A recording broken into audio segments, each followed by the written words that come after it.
នេះជាការសម្រាយរឿង Solo Leveling Ragnarok Novel ពីភាគ5ដល់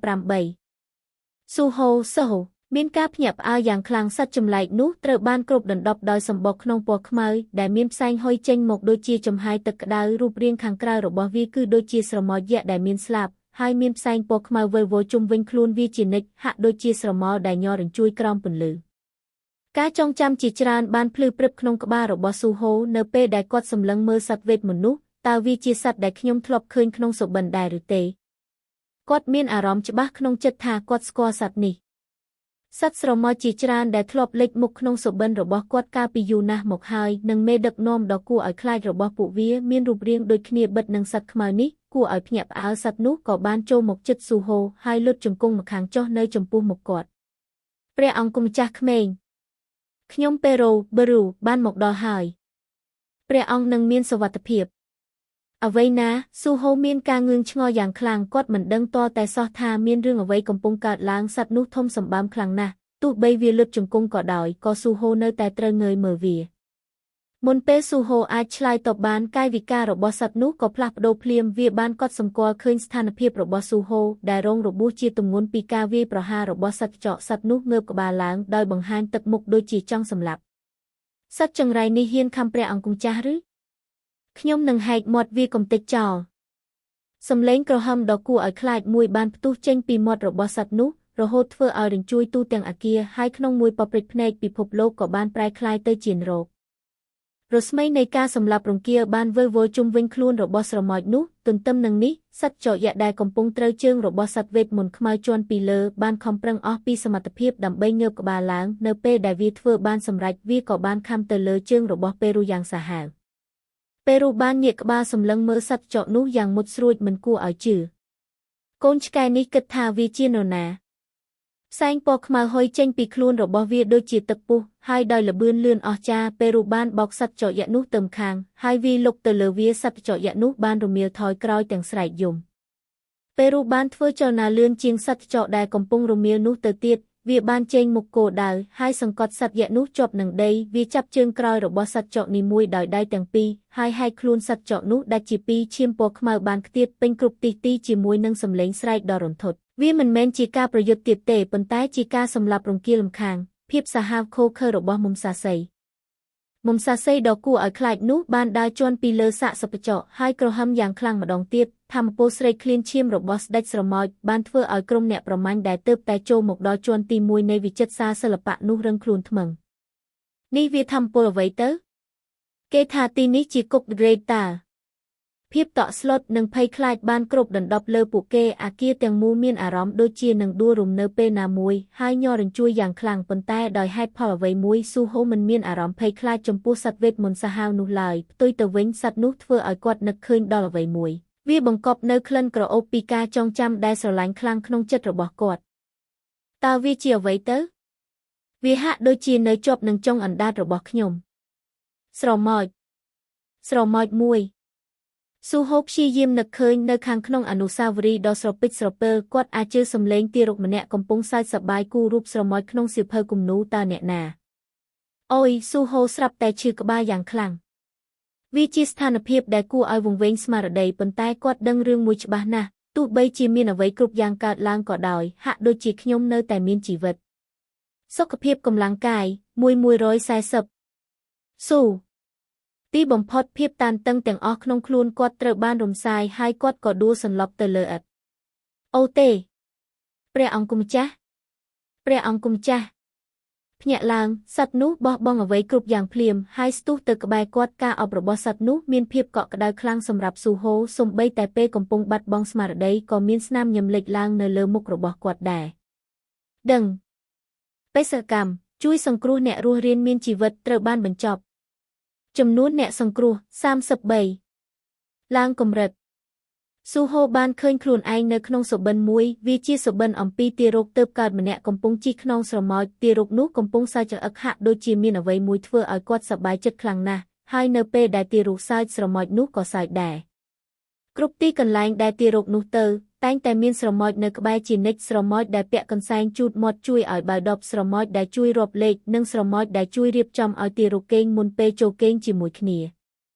ប្រសិនបើថ្ងៃណាមួយមិនឃើញស្រមោចទារកនោះនឹងយំយ៉ាងខ្លាំងបន្ទាប់មកក្នុងមួយប៉ព្រិចភ្នែកស្រមោចនឹងលេចមុខមកដោយអង្រួនប្រដាប់ក្មេងលេងដើម្បីលួងលោមគាត់ហាក់ដូចជាគាត់មិនដែលយំសោះទារកនោះនឹងឈប់យំហើយត្រឡប់ទៅសើចសប្បាយវិញ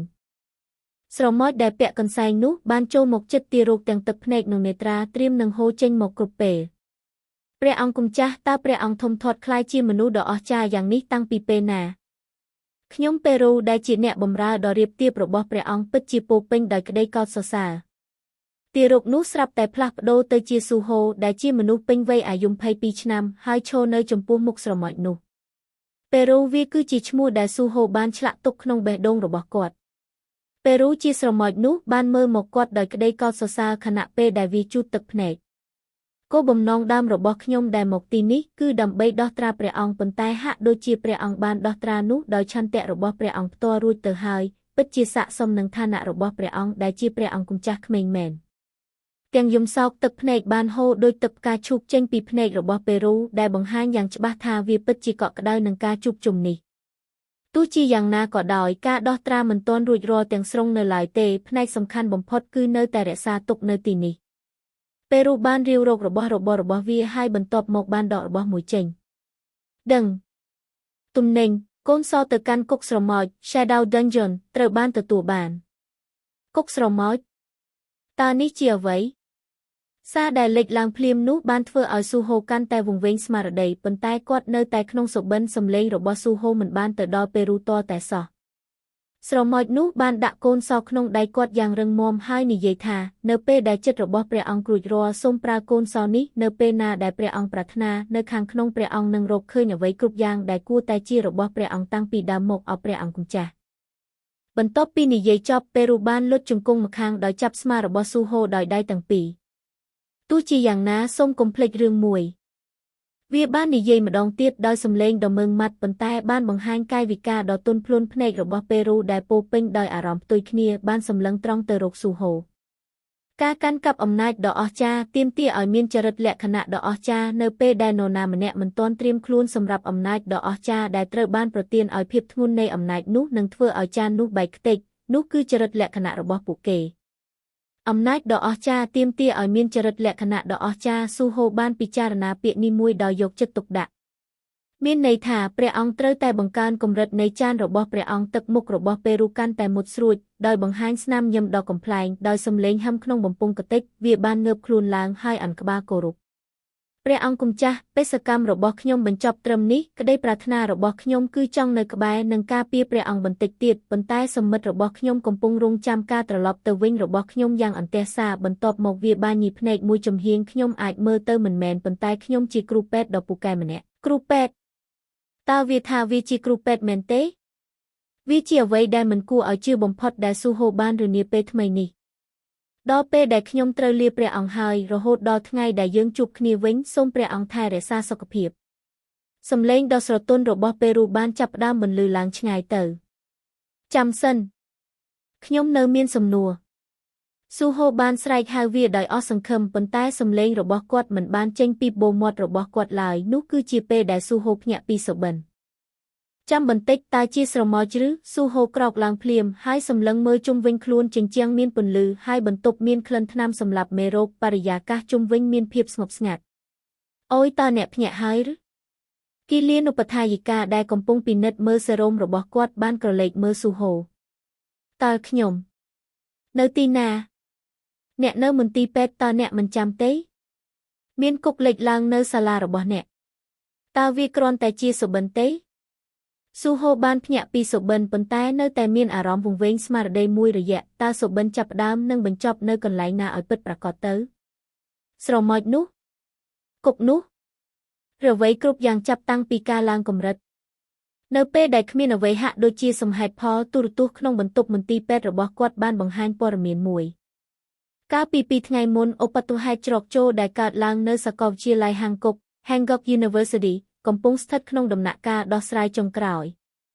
ទោះបីជាមានការបែកគុកកើតឡើងក្នុងដួងចិត្តនៃទីក្រុងក៏ដោយអ្នកជំនាញមានការងឿងឆ្ងល់ដោយសារចំនួនអ្នករងគ្រោះមានកម្រិតទាបគួរឲ្យភ្ញាក់ផ្អើលតើ2ថ្ងៃមកហើយឬ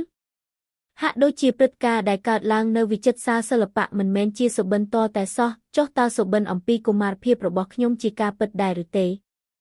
អនុស្សាវរីយ៍កុមារភាពដ៏ផ្អែមល្ហែមនៃថ្ងៃដែលគាត់ចំណាយពេលលេងជាមួយស្រមោចយក្សបានហូរត្រឡប់មកវិញគាត់ឆ្ងល់ថាហេតុអ្វីបានជាគាត់អាចភ្លេចការចងចាំដ៏មានតម្លៃបែបនេះទៅបាន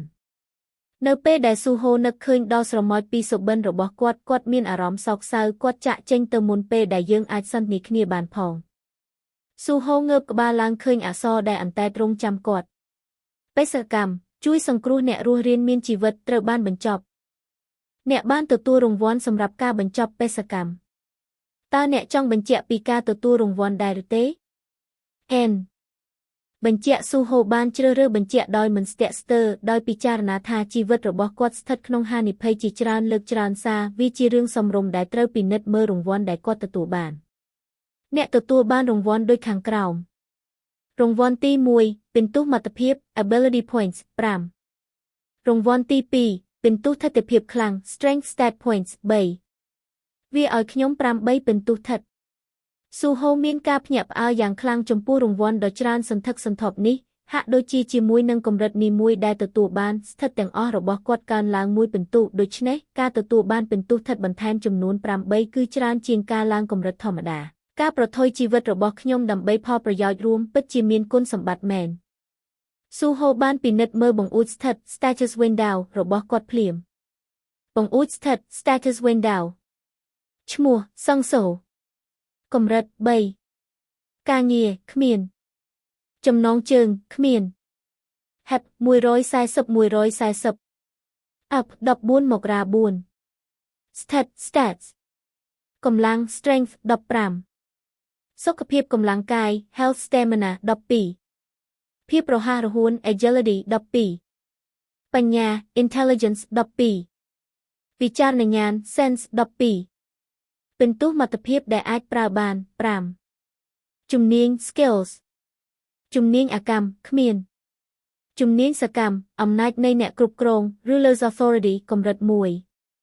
មានមុខងារបន្ថែមជាច្រើនទៀតបើធៀបនឹងសុបិនដែលគាត់មានកាលពីនៅវិទ្យាល័យកាលនោះមានតែបង្ហាញកម្រិតរបស់គាត់ដោយគ្មានបង្អួចស្ថិតជាក់លាក់ណាមួយឡើយតើខ្ញុំគួរដំឡើងស្ថិតមួយណាស្ថិរភាពខ្លាំង Strength របស់គាត់បានកើនឡើងដោយស្វ័យប្រវត្តិចំនួន3ហើយគាត់ឆ្ងល់ថាគាត់អាចបែងចែកពិន្ទុសមត្ថភាពដែលនៅសល់នៅឯណាស៊ូហូពិនិត្យមើលស្ថិតផ្សេងទៀតដោយយកចិត្តទុកដាក់ជំនួសឲ្យការវិនិយោគពិន្ទុស្ថិតដែលនៅសល់ដោយមិនប្រុងប្រយ័ត្ននៅពេលដែលបង្អួចព័ត៌មានមួយលេចឡើងនៅចំពោះមុខគាត់ព័ត៌មាន Information ភាពខ្លាំង Strength ស្ថិតដែលបង្កើនកម្លាំងនិងល្បឿនបង្កើនថាមពលវាយប្រហារភាពរហ័សរហួន Agility ស្ថិតដែលបង្កើនភាពមុតស្រួចនៃភ្នែកនិងល្បឿនប្រតិកម្មរាងកាយបង្កើនភាពឆ្លើយតបនិងអត្រាគេចវេសសុខភាពកម្លាំងកាយ Health Stamina ស្ថិតដែលបង្កើនហិបអតិបរមានិងល្បឿននៃការជាសះស្បើយបញ្ញា Intelligence ស្ថិតដែលបង្កើនហិបអតិបរមានិងល្បឿននៃការជាសះស្បើយវិចារណញ្ញាណ Sense ស្ថិតដែលធ្វើឲ្យញាណទាំង5មុតស្រួចបង្កើនសមត្ថភាពរកឃើញវិបត្តិបន្ទាប់ពីអានទាំងអស់នោះពួកវាសុទ្ធតែមានសារៈសំខាន់ដូចគ្នាខ្ញុំគួរតែគិតឲ្យបានច្រើនជាងនេះហើយសម្រេចចិត្តនៅពេលក្រោយនៅពេលដែលស៊ូហូបានបិទបង្អួចស្ថិតគាត់ស្រាប់តែដឹងថាបំពង់របស់គាត់ស្ងួតបើគិតទៅគាត់បានសន្លប់អស់រយៈពេល2ថ្ងៃដោយមិនបានទទួលទឹកសូម្បីតែមួយដំណក់គាត់បានបើកទូទឹកកកតូចមួយនៅក្បែរគ្រែមន្ទីរពេទ្យដើម្បីរកទឹកក្លឹកប៉ុន្តែនៅខាងក្នុងគឺជាតើអ្វីស៊ូហូមានការងឿងឆ្ងល់គួរឲ្យភ្ញាក់ផ្អើលគាត់បានឃើញពេរូដែលរួមតូចមកទំហំប៉ុនកណ្ដាប់ដៃកំពុងកាត់ផ្លែប៉ោមគឺអ្នករកឃើញខ្ញុំហើយពេរូកម្រិត1កម្រិតធម្មតារូបរាងដ៏ធំសម្បើមរបស់ពេរូបានคล้ายជាតូចតន់និងគួរឲ្យស្រឡាញ់ខ្លាំងណាស់វាបានហុចផ្លែប៉ោមនោះមកឲ្យដោយទឹកមុខខ្មាស់អៀនផ្លែឈើនោះត្រូវបានកាត់ជារាងទន្សាយខ្ញុំមិនអាចត្រឡប់ទៅវិញបានទេព្រោះខ្ញុំអស់ម៉ាណាមែនណាស៊ូហូសម្លឹងមើលវាដោយស្ងៀមស្ងាត់ស៊ូហូបានសម្លឹងមើលពេរូដោយទឹកមុខងឿងឆ្ងល់បន្ទាប់ពីការលាគ្នាយ៉ាងរំជួលចិត្តបែបនេះតើអ្នកមិនអាចត្រឡប់មកវិញបានទេដើម្បីការពារខ្លួនឯងខ្ញុំសូមជម្រាបថាដំណើរមកកាន់ផែនដីនេះពិតជាឆ្ងាយនិងមានគ្រោះថ្នាក់ខ្លាំងណាស់សត្រូវរាប់មិនអស់បានរារាំងផ្លូវខ្ញុំប៉ុន្តែខ្ញុំបានកំទេចពួកវាចោលទាំងអស់ដូច្នេះហើយទើបខ្ញុំមិនមានកម្លាំងគ្រប់គ្រាន់ដើម្បីត្រឡប់ទៅវិញទេ ដោយភាពខ្មាស់អៀនពេរូបានបន្តពន្យល់ថាប្រសិនបើម្ចាស់របស់ខ្ញុំនៅក្បែរខ្ញុំកម្លាំងរបស់ខ្ញុំនឹងត្រូវបំពេញបន្ថែមភ្លាមខ្ញុំមិននឹកស្មានថាការសាកថ្មនឹងមិនអាចទៅរួចនៅទីនេះទេដោយសារតែចម្ងាយរបស់គាត់បច្ចុប្បន្នមួយសន្ទុះស៊ូហូបានសម្លឹងមើលសត្វស្រមោចនោះដោយស្ងៀមស្ងាត់ដែលបានរួមតូចគួរឲ្យកត់សម្គាល់បើធៀបនឹងទំហំដ៏ធំសម្បើមដែលវានៅពេលដែលវាបង្ហាញខ្លួនយ៉ាងអធិកអធមនៅវិចិត្រសាលសិល្បៈវាដូចជាការមើលតុក្កតាសិប្បនិម្មិតអីចឹងស៊ូហូក៏បានលើកវាឡើងដោយដែនខាងអាយពេលនេះពេរូដែលតូចច្រឡឹងបានតោងដៃរបស់គាត់ដោយយោចុះយោឡើងវាស្រាលដូចជារង្វាន់ដែលដកចេញពីម៉ាស៊ីនចាប់តុក្កតាអីចឹងដោយតោងជាប់ដៃស៊ូហូសត្វស្រមោចនោះនៅតែបន្តនិយាយយ៉ាងសកម្មខ្ញុំមិនប្រកាសថាការចងចាំរបស់អ្នកបានវិលត្រឡប់មកវិញឬនៅទេប៉ុន្តែព្រះអង្គគឺជាអ្នកស្នងរកតែមួយគត់នៃស្ដេចស្រមោល Monarch of Shadows ដ៏អស្ចារ្យនិងមានអំណាចបំផុតស្ដេចស្រមោលតើនរណាជាអ្នកនោះសុងជីនវូខ្ញុំកំពុងនិយាយអំពីឪពុករបស់អ្នកឪពុករបស់ខ្ញុំបាទស៊ូហូមានការសង្ស័យចំពោះត្រចៀករបស់គាត់មួយផ្លែតឪពុកខ្ញុំតើអ្នកកំពុងនិយាយអំពីឪពុកតែម្នាក់ដែលបានបាត់ខ្លួនមែនទេគាត់មិនបានបាត់ខ្លួនទេគាត់បានចេញទៅក្នុងលំហអាកាសស៊ូហូនៅស្ងៀមដោយភាពច្របូកច្របល់វាវិវត្តទៅឆ្ងាយណាស់លំហអាកាសដោយឃើញថាបុរសវ័យក្មេងមិនដឹងពីរបៀបឆ្លើយតបពេរូក៏បានលាបដៃចេញយ៉ាងលឿនដោយទឹកមុខដ៏ម៉ឺងម៉ាត់សូមឲ្យខ្ញុំពន្យល់សង្ខេបវូបច្ចុប្បន្នមានសង្គ្រាមដ៏ធំមួយកំពុងកើតឡើងនៅក្នុងសកលលោកពីដៃរបស់ពេរូដែលផ្សំឡើងដោយថាមពលពណ៌ខ្មៅស្រមោលបានវិលវល់និងបង្កើតជារូបភាពបំផន់ភ្នែករូបភាពស្រមោលនោះបានប្រែទៅជាទាហានរាប់មិនអស់ដែលមានទំហំប៉ុនក្រចកដៃនិងហ្វូងសត្វចម្លែកដែលមានចំនួនច្រើនជាងនេះទៅទៀតកំពុងសម្រុកឆ្ពោះទៅរកពួកគេហើយនៅកណ្ដាលនៃរឿងទាំងអស់នោះគឺមានបុរសម្នាក់ដែលបញ្ចេញរស្មីខ្លាំងក្លាទោះបីជាមានទំហំប៉ុនក្រចកដៃក៏ដោយឪពុកដ៏អស្ចារ្យរបស់អ្នកបច្ចុប្បន្នគឺជាមេបញ្ជាការនៃសង្គ្រាមនេះខណៈពេលដែលវាពន្យល់ដៃរបស់វាបានចង្អុលទៅកាន់សត្រូវដែលសុងជីនវូកំពុងរារាំងហើយមនុស្សចង្រៃទាំងនេះគឺជាកូនចៅរបស់អ៊ីថារឹមដែលបានមកស្វែងរកការលេបត្របាក់ពិភពលោកទាំងមូលរបស់យើងអ៊ីថារឹមពេរូបានបន្តនិយាយដោយទឹកមុខមើងម៉ាត់ថាអ៊ីថារឹមគឺជាក្រុមនៃព្រះមកពីសកលលោកខាងក្រៅដែលនៅឆ្ងាយពីភពនេះអ៊ីថារឹមគឺជាសត្វដែលខូខើនិងមិនឈប់ឈរការពន្យល់របស់វាភាគច្រើនគឺអំពីរបៀបដែលវាស្អប់ពួកគេប៉ុន្តែខ្លឹមសារសំខាន់គឺថាពួកគេកំពុងមកឈ្លានពានផែនដីដូច្នេះតើនេះមានន័យថាសត្វវេទមន្តដែលហូរចេញពីច្រកទ្វាររយៈពេល2ឆ្នាំចុងក្រោយនេះសុទ្ធតែមកពីអ៊ីថារឹមមែនទេស៊ូហូមានអារម្មណ៍ចម្លែកនៅពេលដែលគាត់ចាប់ផ្ដើមភ្ជាប់ចំណុចទាំងនោះឪពុកម្ដាយទាំងពីររបស់គាត់បានបាត់ខ្លួនពួកគេត្រូវបានគេរាយការណ៍ថាបាត់ខ្លួនតាំងពីយូរណាស់មកហើយប៉ុន្តែប៉ូលីសមិនបានរកឃើញដំរីណាមួយឡើយវាហាក់ដូចជាពួកគេបានរលាយបាត់ពីពិភពលោកនេះដោយគ្មានដានតែនាំឲ្យគាត់បោះបង់ចោលនិងបន្តជីវិតទៅមុខទៀតប៉ុន្តែឥឡូវនេះគាត់ត្រូវបានគេប្រាប់ថាឪពុករបស់គាត់នៅកន្លែងណាមួយក្នុងសកលលោកវាពិបាកក្នុងការទទួលយកនៅពេលដំបូងប៉ុន្តែគាត់បានដឹងថាអត្ថភាពនៃតុក្កតាសិប្បនិម្មិតដែលចេះនិយាយឬផ្ទុយទៅវិញស្រមោចដែលចេះនិយាយគឺជាស្ថានភាពដែលមិនអាចប្រកែកបានក្នុងខ្លួនវាទោះជាយ៉ាងណាក៏ដោយគាត់រស់នៅក្នុងពិភពលោកដែលមានគុកនិងសត្វចម្លែកដូច្នេះគ្មានអ្វីគួរឲ្យភ្ញាក់ផ្អើលជាពិសេសអំពីការបន្ថែមភ្លាមនៃសកលលោកខាងក្រៅនោះទេស៊ូហូបានសួរភ្លាមថាចុះម៉ាក់ខ្ញុំវិញតើនាងដើរតាមឪពុកខ្ញុំទៅក្នុងលំហអាកាសមែនទេហេទេពេរូហាក់ដូចជាឆ្ងល់អ្វីនាងមិនបានទៅទេនាងមិនបានទៅទេតើអ្នកស្រីហេនបានទៅទីណាមួយមែនទេ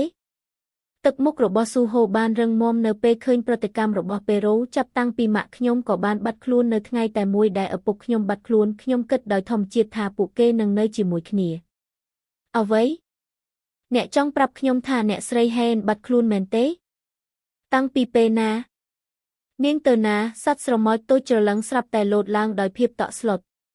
តើខ្ញុំដឹងបានយ៉ាងម៉េចទៅស៊ូហូតដង្ហើមធំយ៉ាងខ្លាំងពេរូបានហោះពីលំហអាកាសមកកាន់ផែនដីវិញឆ្ងាយពីសង្គ្រាមប្រឆាំងនឹងអ៊ីថារឹមការធ្វើដំណើរនោះមិនមែនជាការបំភ្លើសទេហើយពិតជាមានគ្រោះថ្នាក់ខ្លាំងណាស់សត្រូវមានភាពខ្លាំងក្លាគ្រប់គ្រាន់ដែលពួកគេអាចមើលឃើញមេដឹកនាំពីភាគីម្ខាងទៀតរត់គេចពីសមរភូមិបន្ទាប់ពីទម្លុះកងកម្លាំងទាំងនេះហើយស្ទើរតែមកដល់ផែនដីវាបានប្រែថាទីតាំងរបស់ឆាហេនដែលជាភរិយារបស់សុងជីនវូមិនត្រូវបានគេដឹងនោះទេពេរូមានការភ្ញាក់ផ្អើលយ៉ាងខ្លាំងខ្ញុំត្រូវតែរកអ្នកស្រីហេនឲ្យឃើញភ្លាមតើអ្នកដឹងទេថានាងនៅឯណាវាច្បាស់ណាស់ថានរណាជាអ្នកទទួលខុសត្រូវចំពោះរឿងនេះអ៊ីថារឹម អ្នកដើរតាម Ethereum នៅលើផែនដីបានដាក់អន្ទាក់ដ៏ឃោរឃៅសម្រាប់នាងយ៉ាងពិតប្រាកដម៉ាក់របស់ស៊ូហូគឺអ្នកស្រីឆាហេនស្ថិតនៅក្រោមការការពាររបស់ស្ដេចស្រមោលហើយក៏មកនឹងជួបប្រទះគ្រោះថ្នាក់ណាមួយណាស់ទោះជាយ៉ាងណាក៏ដោយប្រសិនបើមានអ្វីមួយកើតឡើងវានឹងពាក់ព័ន្ធនឹងអំណាចស្មើនឹងអំណាចរបស់ស្ដេចស្រមោលយ៉ាងប្រាកដខណៈពេលដែលប៉េរូនៅតែអ៊ូតមស៊ូហូមិនមានការព្រួយបារម្ភជាពិសេសអំពីម្ដាយរបស់គាត់ទេដោយមូលហេតុអ្វីមួយពិតណាស់គាត់ព្រួយបារម្ភខ្លាំងណាស់នៅពេលដែលពួកគេបាត់ខ្លួនប៉ុន្តែឥឡូវនេះការភ្ញាក់ផ្អើលពីការដឹងការពិតអំពីឪពុករបស់គាត់គឺខ្លាំងណាស់ដែលម្ដាយរបស់គាត់ក៏ហាក់ដូចជាសត្វដ៏មានអំណាចមួយដែរគិតទៅខ្ញុំមិនដែលឃើញម៉ាក់របស់ខ្ញុំស្ថិតក្នុងស្ថានភាពព្រួយបារម្ភម្ដងណាឡើយដោយពិចារណាថានាងដឹងរួចហើយអំពីអត្តសញ្ញាណពិតរបស់ឪពុកគាត់តាំងពីដំបូងហើយនៅតែជ្រើសរើសរៀបការជាមួយគាត់ស៊ូហូស្រមៃថាគ្មានអ្វីអាចធ្វើឲ្យនាងភ្ញាក់ផ្អើលបានទេវាគ្រាន់តែថាការចិញ្ចឹមកូនអាចជាការលំបាកខ្លាំងណាស់ប៉េរូបានពន្យល់ទោះបីជាយ៉ាងណាក៏ដោយស៊ូហូមិនបានស្ដាប់អ្វីដែលស្រមោចនោះនិយាយទេតាមដែលស៊ូហូចងចាំម៉ាក់របស់គាត់តែងតែជាមនុស្សដែលមានភាពស្ងប់ស្ងាត់និងមិនងាយរង្គោះរង្គើឡើយវាប្រហែលជាជំនឿស្រពេចស្រពិលប៉ុន្តែគាត់មិនអាចស្រមៃឃើញម៉ាក់របស់គាត់ជួបគ្រោះថ្នាក់ដោយសារនរណាម្នាក់ឡើយទោះជាយ៉ាងណាក៏ដោយគាត់ក៏មានអារម្មណ៍ធូរស្រាលផងដែរដែលគាត់បានរកឃើញតម្រុយអំពីការបាត់ខ្លួនរបស់ឪពុកម្ដាយគាត់ដែលជាអាថ៌កំបាំងមួយប៉េរូតើខ្ញុំត្រូវធ្វើអ្វីខ្លះដើម្បីរកម៉ាក់ខ្ញុំឲ្យឃើញខណៈពេលដែលកំពុងតោងដៃស៊ូហូប៉េរូបានស្រែកឆ្លើយសំណួររបស់ស៊ូហូយ៉ាងខ្លាំងថាងាយស្រួលទេអ្នកគួរតែខ្លាំងឲ្យបានខ្លាំងបំផុតត្រូវខ្លាំងជាងនេះបាទដោយសារសង្គ្រាមឪពុករបស់អ្នកនឹងមិនអាចមកផែនដីបានមួយរយៈឡើយនៅទីបញ្ចប់អ្នកតែមួយគត់ដែលអាចសង្គ្រោះអ្នកស្រីហេនបានគឺអ្នកដែលជាព្រះអង្គម្ចាស់ក្មេងប៉ុន្តែពេលនេះអ្នកខ្សោយជាងដង្កូវស្រមោចទៅទៀតដង្កូវស្រមោចស៊ូហូមានការឈឺចាប់បន្តិចដោយសារសម្ដីរបស់ប៉េរូសត្វស្រមោចបានរំសាយរូបភាពស្រមោលទាំងអស់ដែលវាបានបង្កើតនៅលើអាកាសបន្ទាប់មកហោះចេញពីដៃរបស់បុរសវ័យក្មេងនោះហោះឡើងទៅលើមេឃវាចង្អុលចំក្រោមជើងរបស់ស៊ូហូហើយនិយាយថាដូច្នេះតោះដំឡើងកម្រិត level up ទាំងអស់គ្នាដឹងបេសកកម្មបានមកដល់នៅពេលនោះបង្អួចសារមួយបានលេចឡើងនៅចំពោះមុខស៊ូហូបេសកម្មការសាកល្បងរបស់ស្រមោល The Shadows Trialសុងស៊ូហូអ្នកគឺជាកូនប្រុសរបស់ស្ដេចស្រមោលដ៏អស្ចារ្យទោះជាយ៉ាងណាក៏ដោយនៅពេលនេះទេពកោសល្យពីកំណើតទាំងអស់ត្រូវបានផ្សារភ្ជាប់ទាំងស្រុងដើម្បីទ្រាំទ្រនឹងអំណាចដ៏អស្ចារ្យនោះអ្នកត្រូវតែបង្ហាញពីភាពស័ក្តិសមរបស់អ្នកចូលទៅក្នុងគុកស្រមោល Shadow Dungeon ដើម្បីបង្ហាញពីភាពស័ក្តិសមរបស់អ្នកគុកស្រមោលបង្អួចបេសកកម្មបានលាតត្រដាងនៅចំពោះមុខភ្នែកស៊ូហូនៅពេលឃើញវាគាត់បាននឹកឃើញភ្លាមអំពីកូនសោគុកស្រមោលដែលប៉េរូបានផ្ដល់ឲ្យគាត់ក្នុងសុបិនគុកស្រមោលគឺជាកញ្ជំរកនៃការសម្រាកដែលត្រូវបានផ្ដល់ជូនដល់ព្រះអង្គម្ចាស់ក្មេងវាគឺជាទឹកដីនៃអ្នកស្លាប់កន្លែងដែលគ្មាននរណាម្នាក់អាចចូលបានដោយគ្មានការអនុញ្ញាតពីម្ចាស់ឡើយសូមបើកឃ្លាំងស្តុកទុក inventory របស់អ្នកខណៈពេលដែលស៊ូហូផ្ដោតលើពាក្យទាំងនោះបង្អួចឆ្លាមមួយបានលេចឡើងនៅចំពោះមុខគាត់ឃ្លាំងស្តុកទុកកូនសោទៅកាន់គុកស្រមោលមិនទាន់បានត្រួតពិនិត្យមានឃ្លាំងស្តុកទុកផងនោះហើយជាមូលហេតុដែលវាពិតជាមានអារម្មណ៍ដូចជាល្បែងកំសាន្តគាត់មានការភ្ញាក់ផ្អើលចំពោះប្រព័ន្ធនេះសុបិនក្នុងកំឡុងកុមារភាពរបស់ស៊ូហូគឺជាផ្នែកមួយនៃការបង្រៀនប៉ុន្តែលើកនេះមុខងារដែលបានបន្ថែមទាំងអស់ធ្វើឲ្យអ្វីគ្រប់យ៉ាងមានអារម្មណ៍ដូចជាល្បែងកំសាន្តពិតប្រាកដស៊ូហូបានលូកដៃទៅយកកូនសោនៅពេលធ្វើដូច្នេះបង្អួចព័ត៌មានមួយបានលេចឡើងពីលើកូនសោទំនិញកូនសោទៅកាន់គុកស្រមោលការលំបាកក្នុងការទទួលបានប្រភេទកូនសោនេះគឺជាកូនសោដែលត្រូវការដើម្បីចូលទៅកាន់គុកស្រមោលវាអាចប្រើបានលើស្រមោលរបស់សង្ឃស៊ូហូវាអាចប្រើលើស្រមោលរបស់ខ្ញុំតាមការបកស្រាយការសម្លឹងរបស់ស៊ូហូបានផ្លាស់ប្ដូរចុះមកជើងរបស់គាត់ផ្ទាល់គាត់លុតជង្គង់ហើយកាន់កូនសោដាក់លើស្រមោលរបស់គាត់ថ្នមវូគួរឲ្យភ្ញាក់ផ្អើលកូនសោបានចូលទៅក្នុងស្រមោលភ្នែករបស់ប៉េរូបានភ្លឺឡើងទៅមុខទៅចូលទៅហើយយកអំណាចទាំងអស់ដែលជារបស់អ្នកដំបូងក្នុងនាមជាព្រះអង្គម្ចាស់ក្មេងចាំសិនស៊ូហូតកូនសោចេញហើយផ្លាស់ប្ដូរសម្លៀកបំពាក់យ៉ាងប្រញាប់គាត់ដោះអាវអ្នកជំងឺនិងស្បែកជើងរអិលរួចរកមើលនិងស្លៀកសម្លៀកបំពាក់របស់គាត់ផ្ទាល់បន្ទាប់មកគាត់បានចងខ្សែស្បែកជើងរបស់គាត់យ៉ាងតឹងខណៈពេលដែលគាត់សម្លឹងមើលស្រមោលម្ដងទៀតភ្នែករបស់គាត់បានភ្លឺដោយការបដិញ្ញាចិត្តល្អតោះទៅតោះទៅខ្ញុំនឹងនៅក្បែរអ្នកដើម្បីជួយអ្នកប៉ុន្តែដូចអ្នកដឹងស្រាប់ហើយខ្ញុំអស់ថាមពលហើយ ស៊ូហូមិនរំពឹងច្រើនពីពេរូទេគាត់បានរុញកូនសោចូលទៅក្នុងស្រមោលម្ដងទៀតក្លឹកតើអ្នកចង់ចូលទៅក្នុងគុកស្រមោលមែនទេអែនគាត់ស្ទាក់ស្ទើរមុននឹងឆ្លើយខ្ញុំនឹងចូលនៅពេលដែលគាត់បញ្ជាក់ពីការសម្រេចចិត្តរបស់គាត់ស្រមោលរបស់ស៊ូហូបានរីកសាយភាយគ្រប់ទីហើយចាប់ផ្ដើមលេបត្របាក់អ្វីគ្រប់យ៉ាងដែលវាជួបរួមទាំងជញ្ជាំងពីដាននិងសូម្បីតែអគារមន្ទីរពេទ្យទាំងមូលអ្នកបានចូលទៅក្នុងគុកស្រមោលមុនពេលគាត់ដឹងខ្លួនស៊ូហូបានមកដល់ពិភពពណ៌និងខ្មៅដែលគ្របដណ្ដប់ដោយស្រមោលទីនេះជាទីណាភាពស្ងប់ស្ងាត់ទាំងស្រុងដោយគ្មានសញ្ញានៃជីវិតព្រៃឈើដ៏ខៀវស្រងាត់ដែលគ្របដណ្ដប់ដោយពណ៌និងខ្មៅកំពុងរង់ចាំស៊ូហូទេដើម្បីឲ្យច្បាស់ជាងនេះវាគឺជាទីក្រុងដែលខូចខាតដែលត្រូវបានប្រែក្លាយទៅជាព្រៃឈើផ្នែកខាងក្រៅនៃអគារខ្ពស់ត្រូវបានគ្របដណ្ដប់ទាំងស្រុងដោយស្លែនិងវលេស្រាប់តែការចងចាំនៃសៀវភៅដែលគាត់បានអានកាលពីកុមារភាពបានលេចឡើងក្នុងចិត្តស៊ូហូខ្ញុំគិតថាចំណងជើងគឺពិភពលោកមួយដែលមនុស្សជាតិបានបាត់ខ្លួនសៀវភៅនោះគឺជាឯកសារមិនប្រឌិតអំពីការបន្សុទ្ធខ្លួនឯងនៃផែនដីសរុបមកសៀវភៅបានពិពណ៌នាអំពីរបៀបដែលទីក្រុងដែលទុកចោលក្នុងរយៈពេលយូរដោយគ្មានការអន្តរាគមន៍ពីមនុស្សនឹងក្លាយទៅជាស្មៅនិងដើមឈើដែលបណ្ដាលឲ្យអគារទាំងអស់ដួលរលំនិងប្រែទៅជាព្រៃឈើដូចជាកន្លែងដែលគាត់កំពុងស្ថិតនៅវាមានអារម្មណ៍ថាដូចជាយើងស្ថិតនៅក្នុងទីវាលដែលលោកខ្វក់ដោយវេទមន្តនៅកណ្ដាលនៃភាពស្ងប់ស្ងាត់ពេរូដែលបានដើរតាមស៊ូហូចូលមកបានហោះឡើងហើយគោរពសូមស្វាគមន៍មកកាន់គុកស្រមោល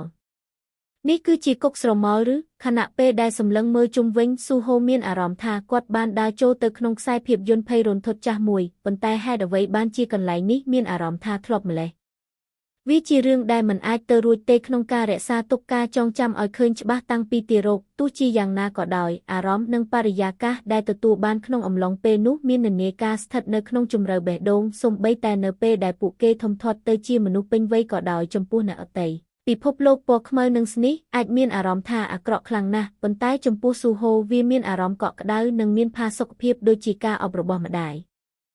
ស្រាប់តែគាត់បានឮសំឡេងអ្វីមួយហោះកាត់ខ្យល់ខ្ញុំដឹងពីគ្រោះថ្នាក់ស្ថិតញ្ញាណរបស់ស៊ូហូបានផ្ញើការព្រមានមួយវូនៅពេលនោះពូថៅមួយបានហោះចេញពីខាងក្រោយអូយការសាក់លបងបានចាប់ផ្ដើមហើយកិច្ចវាទៅដោយការស្រែកដ៏បន្ទាន់របស់ពេរូគាត់បានបង្វើខ្លួនភ្លាមនៅពេលគាត់ធ្វើដូច្នេះគាត់ក៏បានទាត់បង្វើមួយជើងផាច់សត្វចម្លែកមួយត្រូវបានទាត់យ៉ាងខ្លាំងដោយការទាត់របស់ស៊ូហូហើយរមាយ៉ាងខ្លាំងទៅលើដីនៅពីលើក្បាលរបស់វាមានស្លាកឈ្មោះដែលអន្តែតដូចជាពេរូដែរកូផ្លាំង Goblin Scout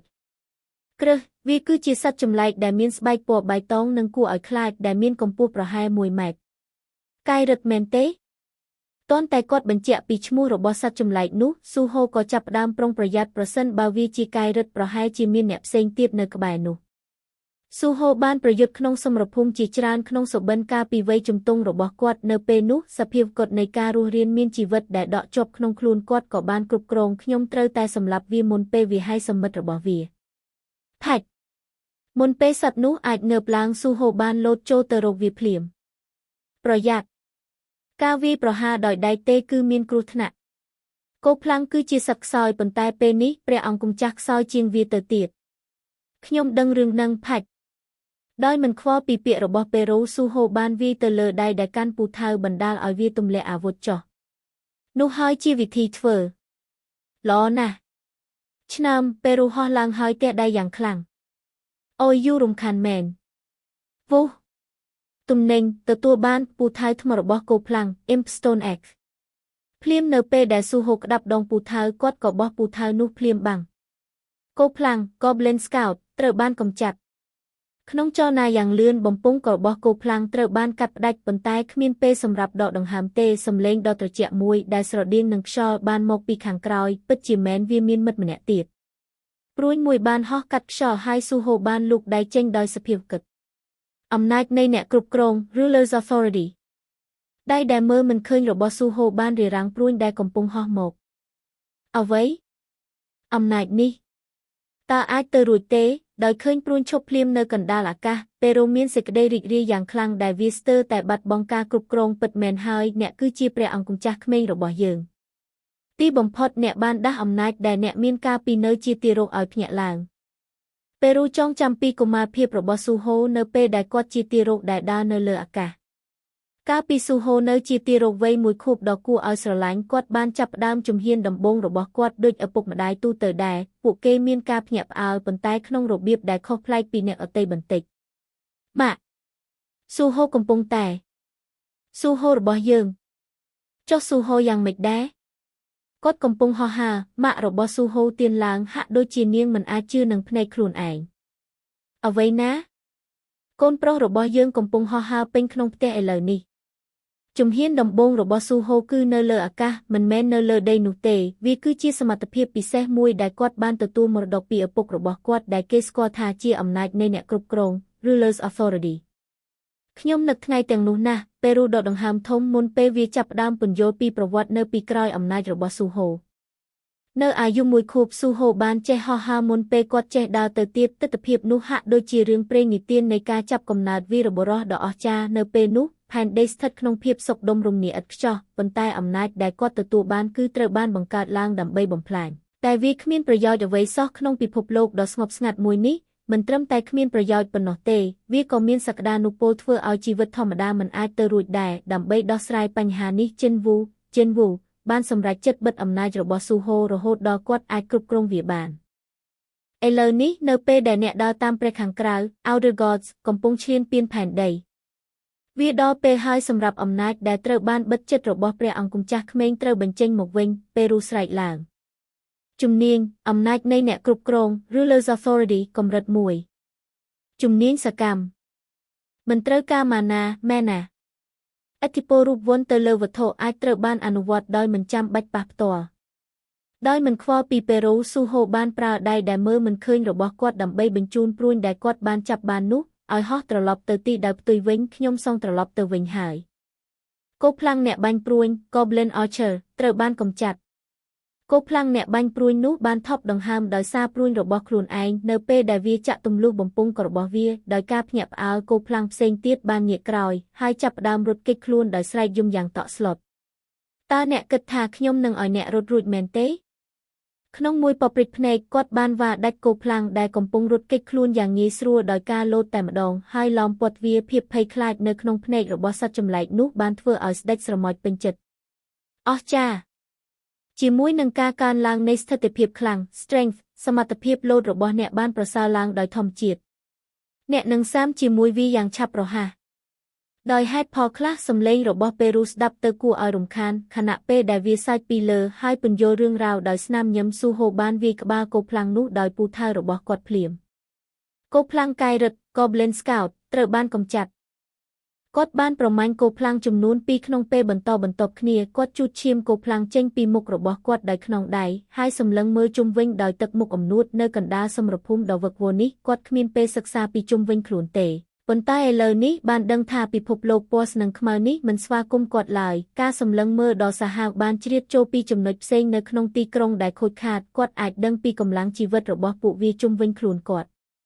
ពួកវាមានគ្នាច្រើនណាស់ពិតណាស់ពួកវាមានច្រើននេះគឺជាទឹកដីនៃសេចក្តីស្លាប់ពិភពលោកដែលត្រូវបានគេបោះបង់ចោលជាយូរមកហើយដោយគ្មានម្ចាស់ក្នុងអំឡុងពេលនេះសត្វវេទមន្តបានធ្វើសម្បុកនៅលើទឹកដីនេះស្នាមញញឹមរបស់ពេរូខណៈពេលដែលពន្យល់ដោយការសើចបែបកំប្លែងគឺពិតជាអាក្រក់មែនប្រសិនបើវាមិនតូចគួរឲ្យស្រឡាញ់ទេស៊ូហូប្រហែលជាជឿថាពេរូគឺជាម្ចាស់ពិតប្រាកដនៃពិភពលោកនេះសត្វស្រមោចនោះបានលាតដៃខ្លីរបស់វាឲ្យទូលាយហើយប្រកាសយ៉ាងម៉ឺងម៉ាត់ថានៅទីបំផុតម្ចាស់ពិតប្រាកដនៃទឹកដីនេះបានត្រឡប់មកវិញហើយសូមឲ្យព្រះអង្គដណ្ដើមយកវាដណ្ដើមយកទឹកដីដែលត្រូវបានលួចដោយអ្នកឈ្លានពានល្ងង់ខ្លៅទាំងនោះមកវិញដោយអំណាចរបស់ព្រះអង្គដឹងនៅពេលនោះបង្អួចបេសកកម្មថ្មីមួយបានលេចឡើងនៅចំពោះមុខស៊ូហូបេសកម្មការរស់រានមានជីវិត survival អ្នករស់នៅក្នុងគុកស្រមោចនឹងមិនទទួលស្គាល់អ្នកជាម្ចាស់ពិតប្រាកដនៃទឹកដីនេះឡើយដោយសារអ្នកនៅខ្សោយនៅឡើយរស់រានមានជីវិតក្នុងរយៈពេលដែលបានកំណត់ដើម្បីបង្ហាញពីភាពស័ក្តិសមរបស់អ្នករយៈពេលដែលត្រូវការ4ម៉ោងពេលវេលាដែលនៅសល់4ម៉ោង0នាទី0វិនាទីរស់រានមានជីវិតចិញ្ចើមរបស់ស៊ូហូញនៅពេលគាត់អានបេសកម្មគាត់កំពុងពិចារណាពីអត្ថន័យនៃសារនេះរហូតដល់គាត់ត្រូវបានរំខានដោយសំឡេងស្នែងដ៏ខ្លាំងមេកូផ្លាំង Goblin Captain ប្រើប្រាស់ទំនិញស្នែងកោះហៅ Horn of Calling ដើម្បីកោះហៅអ្នកក្រោមបង្គាប់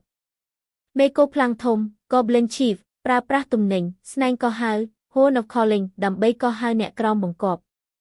មានចលនាជាច្រើនកើតឡើងនៅកណ្ដាលនៃសំឡេងស្រែកដ៏ព្រៃផ្សៃគោផ្លាំងដែលលាក់ខ្លួនពាសពេញទីក្រុងចាប់ផ្ដើមលេចមុខម្ដងមួយដោយឃើញហ្វូងគោផ្លាំងពណ៌បៃតងកំពុងបង្កើតឡើងស៊ូហូបានធ្លាក់ចូលទៅក្នុងភាពអស់សង្ឃឹមអ្នកកំពុងលេងសើចជាមួយខ្ញុំមែនទេខ្ញុំត្រូវស៊ូទ្រាំនឹងរឿងនេះរយៈពេល4ម៉ោងឬពិតណាស់មិនចាំបាច់សម្រាប់ពួកវាទាំងអស់នោះទេឥឡូវនេះព្រះអង្គស្ថិតនៅត្រឹមតែកម្រិត3ប៉ុណ្ណោះសម្រាប់ពេលនេះសូមព្យាយាមរស់រានមានជីវិតតាមគ្រប់មធ្យោបាយដែលព្រះអង្គអាចធ្វើបានប្រសិនបើព្រះអង្គខំប្រឹងប្រែងនិងអត់ធ្មត់ព្រះអង្គនឹងឡើងកម្រិតនិងក្លាយជាអ្នកខ្លាំងដោយធម្មជាតិពេលរូបានញាក់ភ្នែកដាក់គាត់ហើយលើកមេដៃស្នាមញឹមរបស់វាមើលទៅដូចជាឪពុកដែលមានមោទនភាពដែលកំពុងមើលកូនប្រុសរបស់ខ្លួនធំធាត់ហេតុអ្វីបានជាទឹកមុខរបស់វាធ្វើឲ្យខ្ញុំរំខានម្ល៉េះប៉ុន្តែគាត់មានរឿងបន្ទាន់ជាងនេះគឺស្ត្រូវកំពុងសម្រុកមករកគាត់ស៊ូហូបានចាប់អាវុធពីគោផ្លាំងដែលគាត់ទើបតែសម្លាប់យ៉ាងរហ័សទំនិញពូថៅថ្មរបស់គោផ្លាំង Goblin Stone Axe ថ្នាក់ E ប្រភេទពូថៅថាមពលវាយប្រហារ5ពូថៅដៃដែលប្រើដោយគោផ្លាំងព័ត៌មានទំនិញបានលេចឡើងនៅពីលើអាវុធចាប់ពីពេលនេះទៅដែនខាងមួយភ្នែករបស់គាត់ភ្លឺឡើងនៅពេលគាត់ចាប់ពូថៅថ្មក្នុងដៃនីមួយទោះជាយ៉ាងណាក៏ដោយនេះមិនគ្រប់គ្រាន់ទេគោផ្លាំងបានដើរចូលមកយ៉ាងគំរាមកំហែងដោយកាន់អាវុធដូចគ្នាស៊ូហូបានបើកបង្អួចស្ថិតយ៉ាងរហ័សហើយវិនិយោគពិន្ទុសមត្ថភាពចំនួន5ដែលនៅសល់ទាំងអស់ទៅលើកម្លាំង Strength 15-20ដៃរបស់ស៊ូហូដែលកាន់ពូថៅម្នាក់មួយមានអារម្មណ៍ថាមានថាមពលកើនឡើងស្ថិតកម្លាំងបានបង្កើនទាំងថាមពលនិងល្បឿនដោយពិចារណាថាស្ថិតនេះមាន10នៅកម្រិតទី1ឥឡូវនេះវាបានកើនឡើងទ្វេដងប្រសិនបើនេះជាកម្រិតនៃកម្លាំងខ្ញុំអាចធ្វើបានលឿនជាងមុនដោយប្រើអំណាចថ្មីដែលគាត់រកឃើញស៊ូហូបានងាកមកវិញភ្លាមហើយចាប់ផ្ដើមស្វែងរកទីតាំងដែលមានអត្ថប្រយោជន៍ដើម្បីប្រយុទ្ធជាមួយស្ត្រីជាច្រើនអស្ចារ្យពិតមែនហើយអ្នកខ្សោយត្រូវរកវិធីប្រយុទ្ធដោយខ្លួនឯងវាដូចជាការមើលឃើញដង្កូវស្រមោចចាប់ផ្ដើមជំហានដំបូងរបស់វាអីចឹងតើវាអាចរំខានជាងនេះទៀតទេអារម្មណ៍នឹករលឹកដែលស៊ូហូមានចំពោះពេរូបានបាត់បង់អស់នៅពេលគាត់រត់ទៅរកទីតាំងល្អជាងនេះគាត់ក៏បានសម្រេចចិត្តបោះបង់ជីវិតអតីតកាលរបស់គាត់ក្នុងនាមជាអ្នកចូលចិត្តស្រមោចពេលខ្ញុំត្រឡប់ទៅវិញខ្ញុំនឹងដុតស្នាដៃសិល្បៈស្រមោចទាំងអស់របស់ខ្ញុំចោលស៊ូហូបានសម្រេចចិត្តយ៉ាងម៉ឺងម៉ាត់ក្នុងការចាប់ផ្ដើមគូររូបសត្វស៊ីស្រមោច Enchantress ចាប់ពីពេលនេះទៅស៊ូហូពិតជាមានអារម្មណ៍ថាមានប្រសិទ្ធភាពនៃស្ថិតកម្លាំងរបស់គាត់ដោយមានពូថៅពីរនៅក្នុងដៃគាត់បានលោតនិងធ្វើចលនាគ្រប់ទីវាងគាត់ប្រើពូថៅស្ដាំរបស់គាត់ដើម្បីវាយពូថៅគោផ្លាំងចុះស្លាយ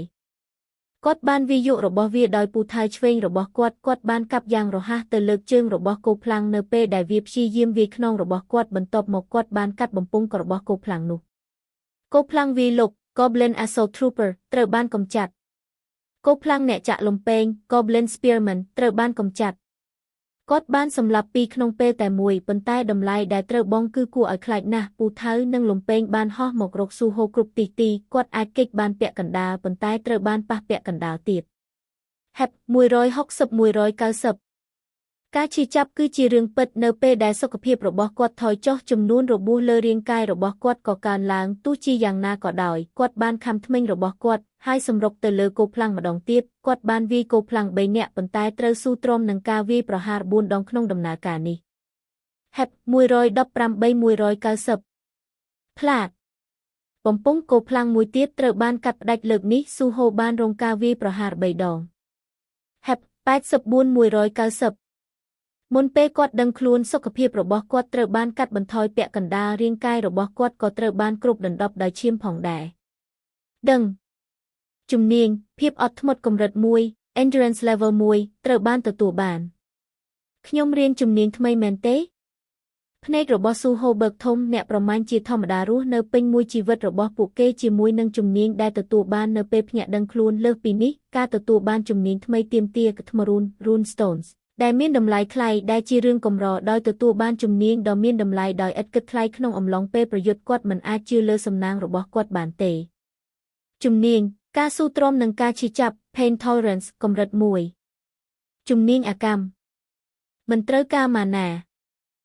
អ្នកទទួលបានភាពអត់ធ្មត់មិនចេះនឿយហត់ចំពោះការឈឺចាប់ការការពាររូបវន្តបានកើនឡើង20 គាត់អាចទទួលបានបទពិសោធន៍នៃប្រសិទ្ធភាពភ្លាមសូម្បីតែមុនពេលពិនិត្យមើលការពិពណ៌នាជំនាញក៏ដោយការឈឺចាប់ពីរបួសលើរាងកាយរបស់គាត់ត្រូវបានកាត់បន្ថយនៅពេលដែលកូផ្លាំងដឹងថាស៊ូហូមិនមែនជាមនុស្សដែលត្រូវមើលងាយនោះទេពួកគេបានស្រែកនិងរត់ខ្ចាត់ខ្ចាយគ្រប់ទីទន្ទឹមនឹងនេះស្នែងដែលកោះហៅពួកវាបានហៅសមិទ្ធបន្ថែមទៀតដែលបន្លឺឡើងពីគ្រប់ទីនៅពេលដែលកងកម្លាំងកាន់តែច្រើនឡើងស៊ូហូបានលាក់ខ្លួននៅពីក្រោយសមួយដើម្បីដកដង្ហើមវ៉ាវឈឺណាស់ពេលឮពាក្យទាំងនោះពេរូបានហោះមកជាមួយសំឡេងវូហើយជន់ជើងរបស់វាវូតើព្រះអង្គម្ចាស់ក្មេងឈឺចាប់ខ្លាំងទេទោះជាយ៉ាងណាក៏ដោយគ្មានការឈឺចាប់គ្មានការទទួលបានឡើយ No pain no gain អ្នកនឹងខ្លាំងជាងនេះដោយសារវាការទទួលបានជំនាញការស៊ូទ្រាំនិងការឈឺចាប់ដោយការខំប្រឹងប្រែងយ៉ាងខ្លាំងបែបនេះគឺជាស្នាដៃដ៏គួរឲ្យចាប់អារម្មណ៍ពិតមែនស៊ូហូដែលកាន់ដៃរបស់គាត់លើរបួសដែលកំពុងហូរឈាមបានសម្លឹងមើលពេរូស្រមោចនោះដែលមានទំហំប៉ុនកណ្ដាប់ដៃបានសើចយ៉ាងខ្លាំងដោយមិនដឹងពីអារម្មណ៍របស់គាត់ឡើយជំនួសឲ្យការគ្រាន់តែមើលតើអ្នកមិនអាចជួយបន្តិចបន្តួចបានទេសត្វវេទមន្តដ៏គួរឲ្យខ្លាចនោះបានហែកសត្វចោកយ៉ាក់ដោយកម្លាំងរបស់វាផ្ទាល់ស៊ូហូមានអារម្មណ៍ថាគាត់ទទួលបានសម្ព័ន្ធមិត្តដែលអាចទុកចិត្តបានប៉ុន្តែចាប់តាំងពីវាបានខ្លាចជាតូចជាងមុនពេរូមិនសូវមានឆន្ទៈក្នុងការជួយទេទោះបីជាយ៉ាងណាក៏ដោយវាមានហេតុផលរបស់វា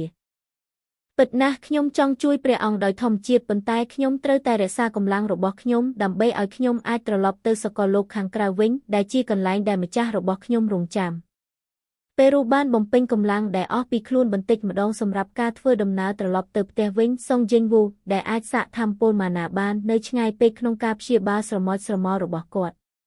ម្យ៉ាងទៀតប្រសិនបើខ្ញុំចូលរួមក្នុងការប្រយុទ្ធពិន្ទុបពិសោធន៍ experience points ដែលនឹងទៅដល់ព្រះអង្គម្ចាស់ក្មេងនឹងថយចុះយ៉ាងខ្លាំងគោលដៅរបស់ព្រះអង្គគឺឡើងកម្រិតដូច្នេះតើវាមិនល្អជាងទេក្នុងការផ្ដោតលើការសម្លាប់សត្រូវឲ្យបានច្រើនអ្វីដែលពេរូបាននិយាយគឺត្រឹមត្រូវបញ្ហារបស់ស៊ូហូគឺគាត់កំពុងតែធ្វើខ្លួនមិនសមរម្យពេកសត្វស្រមោចនោះបានរអ៊ូទាំមិនឈប់នៅលើក្បាលរបស់គាត់ដែលធ្វើឲ្យគាត់រំខានទោះជាយ៉ាងណាក៏ដោយវាមិនហាក់ដូចជាពេរូមានចេតនាបង្កហេតុគាត់នោះទេម្នាក់អាចនិយាយបានថាវាគ្រាន់តែជាសត្វនៃភាពអាក្រក់សុទ្ធសាធដែលគ្មានមនុស្សធម៌ដែលសមហេតុផលព្រោះវាមិនមែនជាមនុស្សវ៉ូព្រះអង្គម្ចាស់ក្មេងពួកគេកំពុងមកម្ដងទៀតក្រោកឡើងហើយប្រយុទ្ធព្រះអង្គនៅជិតការឡើងកម្រិតខ្លាំងណាស់ស៊ូហូខំថ្មេងហើយលូកដៃចេញអំណាចនៃអ្នកគ្រប់គ្រងដៃដែលមើលមិនឃើញបានហោះទៅមុខហើយចាប់យកពូថៅធំពីសាកសកូខ្លាំងមួយក្នុងអំឡុងពេលប្រយុទ្ធស៊ូហូបានដឹងថាទម្ងន់ដែលគាត់អាចលើកបានដោយអំណាចនៃអ្នកគ្រប់គ្រងគឺប្រហែល10គីឡូក្រាមវាជាកម្លាំងគ្រប់គ្រាន់ដើម្បីលើកទារកដែលទើបតែចេះដើរវាក៏ខ្លាំងគ្រប់គ្រាន់ដើម្បីលើកពូថៅថ្មផងដែរគាត់បានសន្និដ្ឋានថាជំនាញនេះបានអនុញ្ញាតឲ្យគាត់ហោះហើរនៅពេលគាត់ជាទារកគាត់បានបោះអាវុធដែលអន្តែតនោះឲ្យវិលជុំវិញគាត់នៅលើអាកាសដើម្បីជាទម្រង់នៃការការពារប្រឆាំងនឹងគោខ្លាំងភាពប៉ិនប្រសប់នោះបានធ្វើឲ្យភ្នែករបស់ពេរូភ្លឺចិញ្ចែងចិញ្ចែកវ៉ាវតើជាវិធីអ្វីក្នុងការប្រើអំណាចនៃអ្នកគ្រប់គ្រងនោះពិតជាការគិតក្រៅប្រអប់ពិតមែនអាស្រមោចឈួតនោះពិតជាបិសាចមែនកម្រិតបានកើនឡើងពេលវេលាបានកន្លងផុតទៅបន្ទាប់ពីធ្វើការដោយលំបាកខណៈពេលដែលជោគជៀមដោយឈាមកម្រិតរបស់ស៊ូហូបានកើនឡើងបន្តិចម្ដងនៅពេលណាដែលគាត់ឡើងកម្រិតរបួសដោយឈាមដែលបណ្ដាលមកពីពូថៅរបស់កូផ្លាំងបានជាសះស្បើយយ៉ាងអស្ចារ្យកម្លាំងរបស់គាត់ដែលនឹងឈានដល់ចំណុចនៃការដួលរំក៏នឹងកើនឡើងដល់កម្លាំងពេញលេញភ្លាមផងដែរសំខាន់បំផុតនៅពេលដែលកម្រិតរបស់គាត់កើនឡើងស៊ូហូកាន់តែខ្លាំងឡើងនៅពេលដែលគាត់រៀបចំខ្លួនសម្រាប់ការវាយលុកមួយទៀតពេលវេលាដែលនៅសល់0ម៉ោង0នាទី0វិនាទីបេសកកម្មត្រូវបានបញ្ចប់កម្រិតបានកើនឡើងកម្រិត7នៅពេលដែលម៉ោងផុតកំណត់គោផ្លាំងដែលមិនចេះរៀងស្ងួតដែលកំពុងតាមដានស៊ូហូយ៉ាងសាហាវបានរត់ខ្ចាត់ខ្ចាយនិងបាត់ខ្លួនទៅក្នុងភាពងឹតតើវាចប់ហើយឬស៊ូហូបានសួរគាត់មិនបានបន្ធូរបន្ថយការប្រុងប្រយ័ត្នរបស់គាត់ទេហើយផ្ទុយទៅវិញបានពិនិត្យមើលជុំវិញខ្លួនគាត់ត្រូវបានឡោមព័ទ្ធដោយសាកសកូផ្លាំងភាពស្ងប់ស្ងាត់ដ៏ធ្ងន់ធ្ងរដែលបានចុះមកលើកន្លែងនេះគឺខ្លាំងដូចពេលដែលគាត់មកដល់ដំបូងវ៉ាវអ្នកធ្វើបានល្អខ្ញុំមានមោទនភាពចំពោះអ្នកខ្លាំងណាស់ពេរូបានបំបែកភាពស្ងប់ស្ងាត់ដោយការទះដៃយ៉ាងសប្បាយរីករាយទីបំផុតសត្វអាក្រក់ទាំងនោះបានទទួលស្គាល់ព្រះអង្គម្ចាស់ក្មេងរបស់យើងទោះបីជាអ្នកអាចមើលទៅដូចជាគោលដៅងាយស្រួលក៏ដោយក៏នៅក្នុងឆ្អឹងរបស់ពួកគេគោផ្លាំងទាំងនោះដឹងថាត្រូវឈប់រំខានអ្នកទៀតហើយ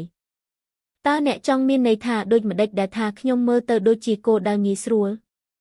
แนะเนอแต่มีนอารมณ์โดยจีดังเกอสรมอยได้อาจสลับโดยกาแก้แต่มาดองยังนาเม้งแนะเติบแต่เชียนดอกำรัดตีปรามปีปนนอแนะนั่งดังเกอสรมอยนูขยมเนอแต่โดยดังเกอสรมอยเมนเต้ขยมมันกูแต่สัวลายสำเล้งกันดังคลั่งมวยบ้านบรรลือหลางรางวัลบรรจบเปสกรรมบ้านหมกดอหายตาแนะจ้องบรรเจาะปีรางวัลได้หรือเต้เอ็นบรรเจาะซาบ้านเลียดตระดังอย่างอักเกราะสมใบแต่มุนเปซูโฮบรรจบกาชลายตระบอกกอดรางวัลขังกรอมหนึ่งเตรบ้านปดอลอ่อย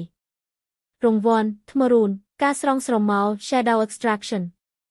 เปรูมีนการรมเปิงตกปูวีจ้องคืนปฏิกรรมระบอซูโฮเนเปตตัวบ้านอำนาจเปิดระบอสดัดสรมอลคือการสรองสรมอล Shadow Extraction ว้าวอ๋อจ้านะตาประปอนเปิดจีบดอสมรรถเพียบมันกูเอาจือแบบนี้เอาขยมจีกาโดเมนเต้เลิกมุนวีบดอเอาแต่เป็นตุทัด stat points ปนนอปนใต้เลิกนี้วีจิตมรูน runestone สำหรับจุมนิงทำไมขยมมันอาจจือทาวีบดอระบอเอาขยมแบบนี้ซอเปรูบ้านสมัยเกิดปีกาชลายต่อระบอเปรอังกุมจักเมงจมปูจุมนิงทำไมระบอกวดให้เตรียมคลูนสำหรับจำลายขยมนั่งนิเยไว้มวยโดยจีตาขยมเหมือนบ้านปรับเนเตกุกสรมอนี้มีนกรุบยางสำหรับเปรอังดอยยำจงมอดเวียบ้านปดอจำลายดอกกระเอิดกระตุ้มเตกันซูโฮประป้อนลางกำรัดนี้คือจีอุปกรณ์บ่มเป็นบรรทายสำหรับการหลุดล้อดอสเทอร์เพียบระบอบเปรอังกุจักเมงวีคือจีกำนายได้ประสาลางในประป้อนได้เปรอังทลบปรากาปีอเตตกาได้เตรบ้านรจนาลางดำใบบรรโจอำนาจในสดักดอกอจ้าอ่อยบ้านเป็นเล่งเตอขนงเรียงกายมนุษย์ดอกพอยสวยนี้ซูโฮบ้านกัดบดวีไฮนิเยธาโอชบเตอวีกรอนแต่จีจุมนิงก็ฮาsummoning skill ธรรมดาตาตึกมุกได้บังหายเนเลมุกระบกวดคือปัจจิขอจิตสัตว์สมอยนู้มีนกาพเนียบเอาอย่างคลังตานี้จีจำลายได้กูไออสมนายแบบนาเตออาตาเปรอังกมปงนิเยไว้ตาเปรอังอาจตัวบ้านอำนาจดอมันกูเอาชื่อแบบนี้ให้ชลายตบแบบนี้บ้านอย่างโดยมาเด็กเต้ปนใต้จุมนิงก็หายซูโฮบ้านบนโตปนโยปีกายโยเคยอัมปีจุมนิงก็ให้ขนมจำน้อมเนี่ยประมาณสมัยปัจจุบันกุกคือจีกันไลน์ดอกโคเคยเปิดประกอบการเฟสประแห่มวยเพลทคือกรุบกรอนสำหรับสัตว์เวทมนต์ขนมกาจีกระยำเชิงดอกมดสรุยระบอบวีโจเตอขนมบำปงกระบอบเนี่ยประมาณมันนิเยปีอันเตะดอกรูธนาได้ดะเนเลอัดนึ่งปีดานนุเตเนกันไลน์แบบนี้ขมิ้นโนนามันเนี่ยเตอบ้านที่นีปีสวัสดิภาพชีวิตระบอบครูนหลายเนี่ยประมาณประเภทประยุทธ์ได้มีนเรียงกายเริงมอมอาจดอสไรเพียบโคเคยบ้านอ๋อเจียงปนใต้เนี่ยประมาณประเภทมันประยุทธ์มีนสมรรถภาพเรียงกายสระดินหนึ่งมนุษย์ธรรมดาจีปีเซขนมจำนอมปุเก้เนี่ยประมาณประเภทมนอากุมเมยีบได้มีนจุมเนียงก็หาคือการแต่ยีโรงครูธนาโดยซาปุเก้ประโกลกาประยุทธ์เตอไอสัตว์ได้ก็หาหมกปุเก้ครูนไอมันแมนเจียไว้กลายปีเนี่ยกันไอวันได้ดาวตามปีกรอยโดยขมิ้นจุมหนุยลาย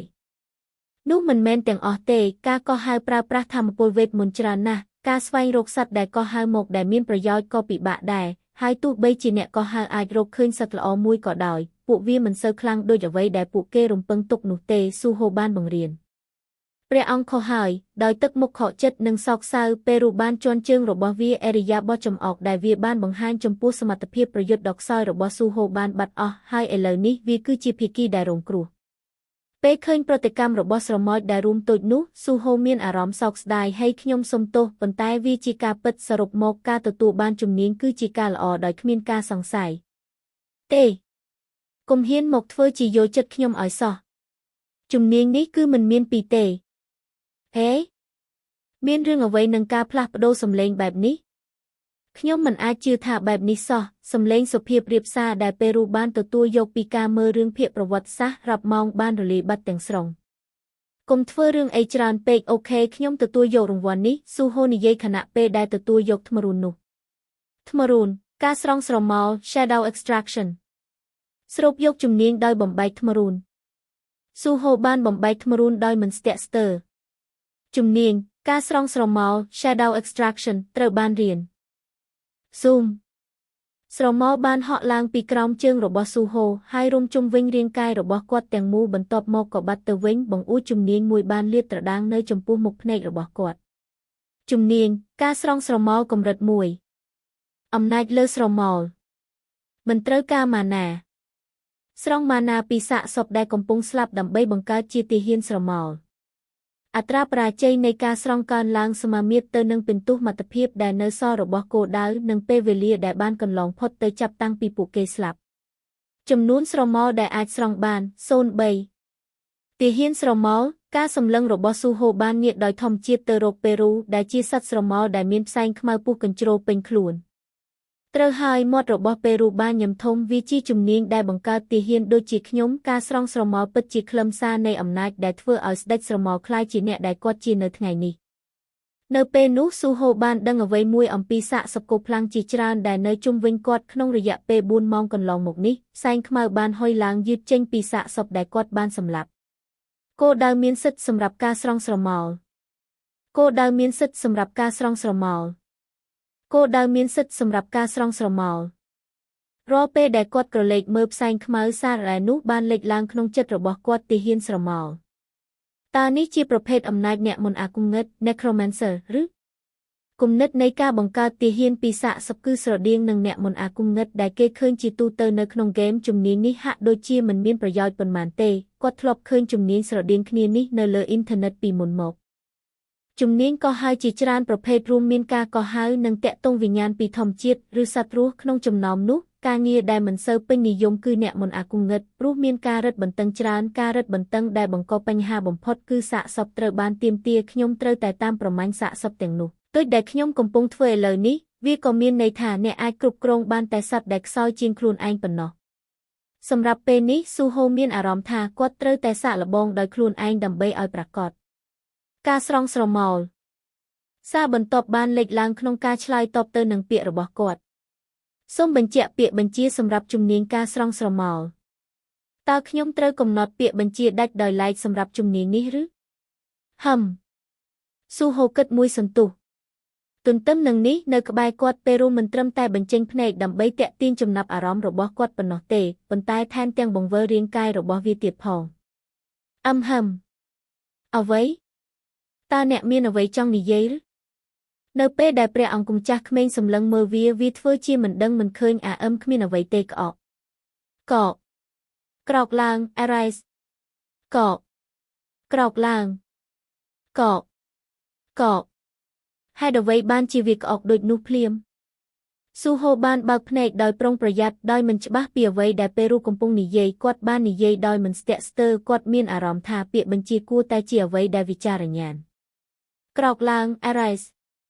នោះហើយហាក់ដូចជាវាបានរងចាំវាពេរូបានក្តាប់កណ្ដាប់ដៃរបស់វាហើយបញ្ចេញសំឡេងចម្លែកនៅពេលដែលពាក្យត្រូវបានបញ្ចេញអ្វីដែលមិនធម្មតាបានកើតឡើងស្រាប់តែសំឡេងសើចរបស់គោផ្លាំងបានបន្លឺឡើងក្នុងខ្យល់ស្រមោលចាប់ផ្ដើមរើបំរាស់ចេញពីសាកសពគោផ្លាំងដែលរាយប៉ាយនៅលើឥដ្ឋហាក់ដូចជាពួកវានៅមានជីវិតអព្រះឲ្យភ្នែករបស់ស៊ូហូបានបើកធំហើយគាត់សម្លឹងមើលជុំវិញសំឡេងសើចបានបន្លឺឡើងពីគ្រប់ទីហើយដៃខ្មៅបានលូកចេញពីស្រមោលមិនឈប់ឈរដៃទាំងនោះចាប់ផ្ដើមប៉ះដីហើយលូនចេញពីស្រមោលស្រដៀងនឹងបិសាចមកពីនរកដែលត្រឡប់មកពិភពលោកការស្រង់ស្រមោលទទួលបានជោគជ័យគោផ្លាំងស្រមោលទាំង3ដែលផ្សំឡើងដោយផ្សែងខ្មៅពុះកញ្ជ្រោលពេញខ្លួនបានបញ្ចេញសំឡេងអាក្រក់នៅពេលដែលពួកវាបង្ហាញខ្លួននៅចំពោះមុខម្ចាស់ថ្មីរបស់ពួកវាគោផ្លាំងស្រមោលកម្រិត1កម្រិតធម្មតាស៊ូហូបានសង្កេតមើលអ្នកបម្រើថ្មីទាំង3របស់គាត់ដែលតម្រង់ជួរនៅចំពោះមុខគាត់ខណៈពេលដែលពួកគេរងចាំពាក្យបញ្ជារបស់គាត់ដោយការរំពឹងទុកពួកគេហាក់ដូចជាមិនខ្លាំងប៉ុន្មានទេពេរូបានកត់សម្គាល់ឃើញថាទោះបីជាមានសមត្ថភាពស្រមោលដូចគ្នាក៏មានគម្លាតធំរវាងជំនាញរវាងស៊ូហូនិងឪពុករបស់គាត់វាអាចយល់បានចាប់តាំងពីចិនវូតួបានសមត្ថភាពនេះដំបូងនៅពេលដែលគាត់នៅកម្រិត50ខណៈពេលដែលស៊ូហូនៅត្រឹមកម្រិត7ប៉ុណ្ណោះមិនថាជំនាញស្រដៀងគ្នាខ្លាំងប៉ុណ្ណាក៏ដោយប្រសិនបើកម្រិតរបស់អ្នកលេងទាបជាងនោះសមត្ថភាពនឹងចុះខ្សោយដោយជៀសមិនរួចគឺថាទាហានស្រមោលថ្មីទាំងនេះដែលព្រះអង្គបានស្រង់មកខ្សោយជាងពេលដែលពួកគេនៅមានជីវិតបន្តិចតើពួកគេក៏តូចជាងមុនដែរឬមុំយ៉ាងទៀតតាមធម្មជាតិពួកគេក៏ខ្សោយជាងដែរបន្តិចបន្តួចដែរចុះល្បឿនរបស់ពួកគេពេរូបានរអ៊ូទាំដោយសំឡេងទាបការស្រង់ស្រមោលត្រូវបានជាឥទ្ធិពលដោយស្ថិតបញ្ញានិងកម្រិតជំនាញនេះនឹងពិតជាអស្ចារ្យនៅពេលក្រោយខ្ញុំមានន័យថាវាពិតជាល្អខ្លាំងណាស់អូយគ្រាន់តែគ្មានផ្លូវពន្យល់រឿងនេះទេបាទប្រាកដហើយស៊ូហូបានសម្លឹងមើលគោផ្លាំងស្រមោលដែលទំនេរហើយបន្ទាប់មកបានសម្រេចចិត្តលុបចោលជំនាញនោះចាំសិន តើព្រះអង្គម្ចាស់ក្មេងមិនចង់បញ្ជាពួកគេពេលរូបបានរំខានគាត់មុនពេលគាត់អាចធ្វើបាននៅពេលនោះសំឡេងដ៏ខ្លាំងមួយបានចេញពីពោះរបស់ស៊ូហូក្រហមខ្ញុំមិនបានញ៉ាំអីរយៈពេល2ថ្ងៃហើយស៊ូហូនិយាយយ៉ាងម៉ឺងម៉ាត់ដោយដឹងពីមូលហេតុនៅពីក្រោយសំឡេងដ៏ម៉ឺងម៉ាត់របស់គាត់ពេលរូបបានយល់ព្រមបាទនោះត្រឹមត្រូវហើយមិនថាអ្នកជាអ្នកប្រមាញ់ឬស្ដេចស្រមោលនោះទេវាគឺអំពីការរស់រានមានជីវិតដោយគ្រប់មធ្យោបាយយ៉ាងណាក៏ដោយប្រើកូនសគុកស្រមោលព្រះអង្គអាចចូលទីនេះបានគ្រប់ពេលសម្រាប់ពេលនេះសូមសម្រាកបន្តិចសិនដោយធ្វើតាមការណែនាំរបស់ពេរូស៊ូហូបានដកកូនសគុកស្រមោលចេញហើយបញ្ចូលវាទៅក្នុងស្រមោលរបស់គាត់ដូចដែលគាត់បានធ្វើពីមុនតើអ្នកចង់ចេញពីគុកស្រមោលមែនទេខ្ញុំនឹងចេញក្លឹកនៅពេលដែលគាត់បង្វិលកូនសោស្រមោលបានលេបត្របាក់ស៊ូហូអ្នកបានចេញពីគុកស្រមោលនៅពេលត្រឡប់ទៅមន្ទីរពេទ្យវិញស៊ូហូបានដួលនៅលើគ្រែរបស់គាត់វាទន់មានរឿងជាច្រើនដែលត្រូវទទួលយកនៅថ្ងៃនេះគាត់ដកដង្ហើមធំនៅពេលគាត់គិតអំពីរបៀបដែលគាត់នឹកផាសុខភាពទោះបីជាវាមានរយៈពេលត្រឹមតែ4ម៉ោងក៏ដោយក៏វាមានអារម្មណ៍ថា4ថ្ងៃពេញបានកន្លងផុតទៅខណៈពេលដែលកម្លាំងរបស់គាត់បានជាសះស្បើយពេញលេញដោយសារការឡើងកម្រិតគាត់មានអារម្មណ៍អស់កម្លាំងទាំងស្រុងខាងផ្លូវចិត្តនៅពេលនោះទ្វារបន្ទប់មន្ទីរពេទ្យបានបើកហើយមនុស្សដែលស្លៀកពាក់ផ្លូវការបានចូលមកសូមអភ័យទោសតើនេះជាបន្ទប់មន្ទីរពេទ្យរបស់សង្ឃស៊ុះមែនទេគាត់បានស្គាល់អត្តសញ្ញាណរបស់ពួកគេភ្លាមមានក្រុមមនុស្សតែមួយគត់ដែលនឹងមកជួបគាត់ក្នុងស្ថានភាពនេះយើងមកពីសមាគមអ្នកប្រមាញ់មនុស្សក្នុងឈុតបានចូលទៅជិតស៊ូហូហើយអានក្បាលសង្ឃស៊ូហូយើងចង់បង្ហាញពីការដឹងគុណរបស់យើងជាមុនតើខ្ញុំបានធ្វើអ្វីខ្លះដើម្បីទទួលបានការដឹងគុណរបស់អ្នកស៊ូហូមានទឹកមុខងឿងឆ្ងល់សូមអរគុណដល់អ្នកមនុស្សជាច្រើនត្រូវបានសង្គ្រោះក្នុងនាមពួកគេយើងបង្ហាញពីការដឹងគុណរបស់យើងអ្វីដែលខ្ញុំបានធ្វើមិនគួរឲ្យកត់សម្គាល់ទេវាពិតជាគួរឲ្យកត់សម្គាល់ណាស់នេះជារឿងភ្ញាក់ផ្អើលបុរសសុភាពដែលហាក់ដូចជាមានឋានៈខ្ពស់បំផុតក្នុងក្រុមបានផ្អៀងខ្លួនភ្លាមដោយទឹកមុខមិនស្រួលខណៈពេលដែលគាត់និយាយទៅកាន់ស៊ូហូមិនយូរប៉ុន្មានគាត់បានកែតម្រូវទឹកមុខរបស់គាត់ជាមួយនឹងស្នាមញឹមដ៏កក់ក្ដៅអ្នកពិតជាអស្ចារ្យណាស់នៅក្នុងពិភពលោកដ៏ឃោរឃៅដូចពួកយើងវាជាការកម្រដែលឃើញនរណាម្នាក់ប្រថុយជីវិតរបស់ពួកគេដើម្បីសង្គ្រោះអ្នកដទៃមិននិយាយដល់យុវជនម្នាក់បែបនេះខ្ញុំគិតថាខ្ញុំនឹងយំហើយសុំទោសប៉ុន្តែតើអ្នកជានរណាបុរសធំម្នាក់ដែលច្បាស់ជាជន់លិចដោយអារម្មណ៍បានដកកន្សែងដៃមួយចេញហើយជូតទឹកភ្នែករបស់គាត់ដែលធ្វើឲ្យស៊ូហូមានអារម្មណ៍មិនស្រួលបុគ្គលិកដែលឈរនៅក្បែរនោះហាក់ដូចជាសាមនឹងស្ថានភាពនេះបានទះក្នុងគាត់ហើយនិយាយថាប្រធានក្រុមគុំយំហើយត្រឡប់ទៅធ្វើការវិញឥឡូវនេះបាទខ្ញុំបានធ្វើរឿងហួសហេតុបន្តិចខ្ញុំកំពុងចាស់ទៅហើយហាក់ដូចជាខ្ញុំស្រក់ទឹកភ្នែកកាន់តែច្រើនឈ្មោះរបស់ខ្ញុំគឺ Han Jae-hyuk ហើយខ្ញុំជាប្រធានក្រុមនៅសមាគមអ្នកប្រមាញ់គោលបំណងនៃការមកលេងរបស់យើងគឺបាំងប្រធានក្រុម Han Jae-hyuk បានពង្រីកឧបករណ៍វាស់ម៉ាណាដ៏ធ្ងន់ទៅមុខដោយសាយតិចយើងមកទីនេះដើម្បីវាស់ម៉ាណារបស់អ្នកមិនមានការសង្ស័យទេដែលស៊ូហូបានភ្ញាក់ដឹងខ្លួនគាត់ត្រូវបានគេរកឃើញថាសន្លប់នៅក្នុងវិចិត្រសាលសិល្បៈសាកលវិទ្យាល័យ Hanguk ដែលបានប្រែទៅជាគុកប្រភេទទីវាលើសពីនេះទៅទៀតក៏មានបំណែកនៃសាកសពរបស់សត្វចម្លែករាយប៉ាយនៅជុំវិញគាត់ផងដែរអ្នកកាសែតបានទាមទារព័ត៌មានសម្រាប់អត្ថបទរបស់ពួកគេ Jae-hyuk បានពន្យល់ដោយការសម្លឹងមើលយ៉ាងតឹងរ៉ឹងខ្ញុំយល់ហើយស៊ូហូបានលើកដៃរបស់គាត់យ៉ាងស្ដាប់បង្គាប់នៅលើឧបករណ៍វាស់ម៉ាណានៅពេលនោះថ្មម៉ាណាកណ្ដាលបានបញ្ចេញពន្លឺតិចបន្ទាប់ពីការរងចាំមួយរយៈលទ្ធផលនៃការវាស់វែងត្រូវបានបង្ហាញនេះប្រធានក្រុមបន្ទាប់ពីពិនិត្យលទ្ធផលបានលើកចិញ្ចើមដោយភាពភ្ញាក់ផ្អើលម្យ៉ាងវិញទៀតស៊ូហូមិនបានបង្ហាញពីការផ្លាស់ប្ដូរទឹកមុខឡើយដោយមិនចាប់អារម្មណ៍នឹងលទ្ធផលព្រោះវាច្បាស់ហើយបង្អួចស្ថិតនៅចំពោះមុខគាត់បានបង្ហាញគាត់រួចហើយអំពីកម្រិតម៉ាណាបច្ចុប្បន្នរបស់គាត់កម្រិតម៉ាណា45មួយអ្នកបានក្លាយជាអ្នកប្រមាញ់ថ្នាក់អ៊ីដែលភ្ញាក់ដឹងខ្លួនក្រុមអ្នកប្រមាញ់បានលាក់បាំងការខកចិត្តរបស់ពួកគេយ៉ាងប៉ិនប្រសប់ពួកគេមានការរំពឹងទុកខ្ពស់ចំពោះគាត់យ៉ាងណាមិញគាត់គឺជាអ្នកប្រមាញ់ដែលទើបតែភ្ញាក់ដឹងខ្លួនដែលបានសម្ដែងបានល្អលើសពីការរំពឹងទុកវាជារឿងធម្មតាដែលនឹងមានអារម្មណ៍ខកចិត្តចំពោះចំណាត់ថ្នាក់របស់គាត់ប៉ុន្តែប្រធានក្រុមមានទស្សនៈខុសគ្នាតម្លៃរបស់អ្នកប្រមាញ់មិនត្រូវបានកំណត់ដោយចំណាត់ថ្នាក់របស់ពួកគេនោះទេ តាមពិតទៅវាគួរឲ្យចាប់អារម្មណ៍ជាងនេះក្នុងការសង្គ្រោះជីវិតទោះបីជាស្ថិតក្នុងថ្នាក់អ៊ីក៏ដោយយេហៀកពាក់ស្នាមញឹមដ៏កក់ក្ដៅខណៈពេលដែលគាត់ទះស្មារបស់ស៊ូហូដោយដៃធំរបស់គាត់សឹងស៊ូយើងទន្ទឹងរង់ចាំមើលការរួមចំណែកដ៏អស្ចារ្យរបស់អ្នកនាពេលអនាគតខ្ញុំយល់ហើយក្រុមពីសមាគមបានបញ្ចប់ការងាររបស់ពួកគេបានផ្លាស់ប្ដូរការស្វាគមន៍ធម្មតាហើយចាក់ចេញពីបន្ទប់មន្ទីរពេទ្យនៅពេលនោះហាក់ដូចជាវាបានរងចាំពេលរូបានលួចមើលមុខរបស់វាចេញពីស្រមោលរបស់ស៊ូហូយ៉ាងណាមិញសូមឲ្យខ្ញុំពន្យល់ពីអ្វីដែលនៅខាងមុខអំពីអនាគតស៊ូហូស្រាប់តែទ្វារបន្ទប់មន្ទីរពេទ្យបានបើកម្ដងទៀតហើយស្រមោលត្រូវបានបង្ខំឲ្យដកថយចូលទៅក្នុងស្រមោលវិញតើអ្នកមិនអីទេអ្នកសន្លប់អស់ពីថ្ងៃពេញដូគីយូនចុយយួនឧទានគាត់ពិនិត្យមើលទឹកមុខរបស់ស៊ូហូនៅពេលដែលគាត់អង្គុយនៅលើគ្រែហើយនៅពេលនោះពួកគេក៏បានសម្លឹងភ្នែកគ្នាយ៉ាងយូរខ្ញុំសុំទោសខ្ញុំពិតជាសុំទោសដែលរត់គេចខ្លួនដោយខ្លួនឯងជំនួយការគ្រូបង្រៀនរូបនោះបានចាប់ផ្ដើមសុំទោសយ៉ាងទាន់ហន់និយាយឲ្យត្រង់ទៅមិនមានអ្វីច្រើនដែលអ្នកប្រមាញ់ថ្នាក់អ៊ីអាចធ្វើបានក្នុងស្ថានភាពបែបនោះទេសមត្ថភាពរាងកាយរបស់ពួកគេគឺស្រដៀងនឹងមនុស្សធម្មតាដែលជាមូលហេតុដែលពួកគេស្ទើរតែមិនដែលប្រយុទ្ធសូម្បីតែនៅក្នុងគុកនៅពេលដែលដូគីយូនភ្ញាក់ដឹងខ្លួនជាអ្នកប្រមាញ់ថ្នាក់អ៊ីច្បាប់ដំបូងដែលគាត់បានរៀនគឺត្រូវរត់ឲ្យលឿនបំផុតប្រសិនបើគាត់ជួបសត្វវេទមន្តទោះជាយ៉ាងណាក៏ដោយស៊ូហូដែលជាជនស៊ីវិលធម្មតាបានលើសពីការរំពឹងទុកហើយមានភាពក្លាហានយ៉ាងខ្លាំងវាជាកន្លែងដ៏គ្រោះថ្នាក់មួយហើយគាត់នៅតែបន្តជួយសង្គ្រោះមនុស្សរហូតដល់គាត់សន្លប់ភាពក្លាហានរបស់គាត់មានភាពផ្ទុយគ្នាស្រឡះជាមួយភាពកំសាករបស់ដូគីយូនដែលធ្វើឲ្យដូគីយូនមានអារម្មណ៍ថាខ្លួនឯងគ្មានតម្លៃនិងអាម៉ាស់ជាលើកដំបូងក្នុងជីវិតរបស់គាត់ប៉ុន្តែគ្មានរឿងទាំងនោះហាក់ដូចជាប៉ះពាល់ដល់ស៊ូហូទេដែលគាត់បានទទួលយកពាក្យសុំទោសរបស់គាត់ដោយស្ងប់ស្ងាត់មិនអីទេវាជាការស្រេចអ្នកមិនចាំបាច់មានអារម្មណ៍សោកស្ដាយចំពោះខ្ញុំទេខ្ញុំនឹងមិនដឹងថាត្រូវនិយាយអ្វីទេទោះបីជាខ្ញុំមានមាត់ដល់ទៅ10ក៏ដោយ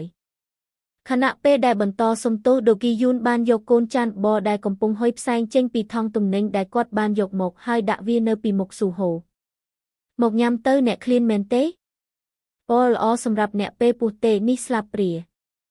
ហើយខ្ញុំស្មានថាអ្នកគ្មានអារម្មណ៍ដឹងពេលវេលាទៅទៀតសំឡេងធ្ងោដ៏ខ្លាំងមួយបានចេញពីពោះរបស់ស៊ូហូក្លិនប្រេងឡងបានហុយពេញខ្យល់វាជាបកគោដែលមានរសជាតិឆ្ងាញ់ស៊ូហូមិនបានខ្ជះខ្ជាយពេលវេលាទេហើយចាប់ផ្ដើមដួសបចូលក្នុងមាត់យ៉ាងលឿនបន្ទាប់ពី2ថ្ងៃដោយគ្មានអាហារបនេះមានរសជាតិដូចជាអាហារនៅស្ថានសុខអញ្ចឹង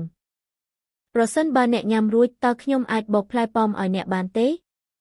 ឥឡូវនេះគាត់បានរំលឹកវាហាក់ដូចជាមានផ្លែប៉ោមនៅក្នុងទូទឹកកកតាមពិតទៅដូគីយូនបានមកសួរសុខទុក្ខស៊ូហូជាច្រើនដងខណៈដែលគាត់សន្លប់អស់រយៈពេល2ថ្ងៃកន្លងមកនេះខ្ញុំមិនដែលរំពឹងថានឹងទទួលបានការថែទាំនៅមន្ទីរពេទ្យពីជំនួយការគ្រូបង្រៀនរបស់យើងបែបនេះទេវាមិនមែនជាការឈឺចាប់ត្រង់ណាទេចាប់តាំងពីខ្ញុំឡើងកម្រិតខណៈពេលដែលគាត់គិតអំពីលទ្ធភាពនៃការស្នាក់នៅមន្ទីរពេទ្យបន្តទៀតដូគីយូនបានហុចផ្លែប៉ោមមួយចំណិតហើយសួរគាត់នៅសំណួរមួយមនុស្សដែលកំពុងចាក់ចេញពីបន្ទប់ការពីបន្តិចមុនគឺជាអ្នកមកពីសមាគមមែនទេហេតុអ្វីបានជាពួកគេមកទីនេះពួកគេមកវាស់ម៉ាណារបស់ខ្ញុំអូតើពួកគេវាស់វាល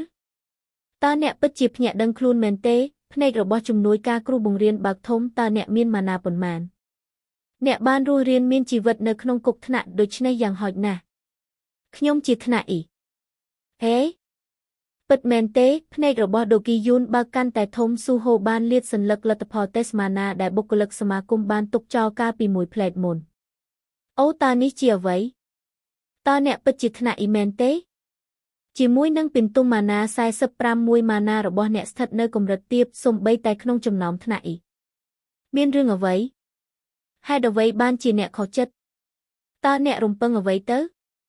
វ៉ាវធ្ងន់ធ្ងរណាស់តើអ្នកព្យាយាមផ្គប់ចិត្តខ្ញុំក្នុងករណីដែលខ្ញុំភ្ញាក់ដឹងខ្លួនជាអ្នកប្រមាញ់ដ៏អស្ចារ្យមែនទេ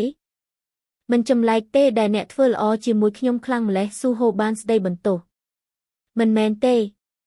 តើអ្នកនឹងសន្លប់នៅក្នុងកន្លែងគ្រោះថ្នាក់នោះទេប្រសិនបើអ្នកជាអ្នកប្រមាញ់មិនធម្មតាតាំងពីដំបូងខ្ញុំគិតថាអ្នកយ៉ាងហោចណាស់ក៏ថ្នាក់ដែរឃើញទេខ្ញុំមានការសង្ស័យរបស់ខ្ញុំដោយមានអារម្មណ៍ថាគេយល់ច្រឡំដូគីយូនបានលោតឡើងបន្ទាប់មកគាត់បានដាក់សន្លឹកលទ្ធផលនៅលើតុហើយចាប់ផ្ដើមលួងលោមស៊ូហូហើយវាពិតជាមិនអាក្រក់ទេការក្លាយជាថ្នាក់អ៊ីគឺជារឿងល្អអ្នកដឹងទេការក្លាយជាថ្នាក់អ៊ីគឺមានស្ថិរភាពជាងការក្លាយជាថ្នាក់មធ្យមទៅទៀត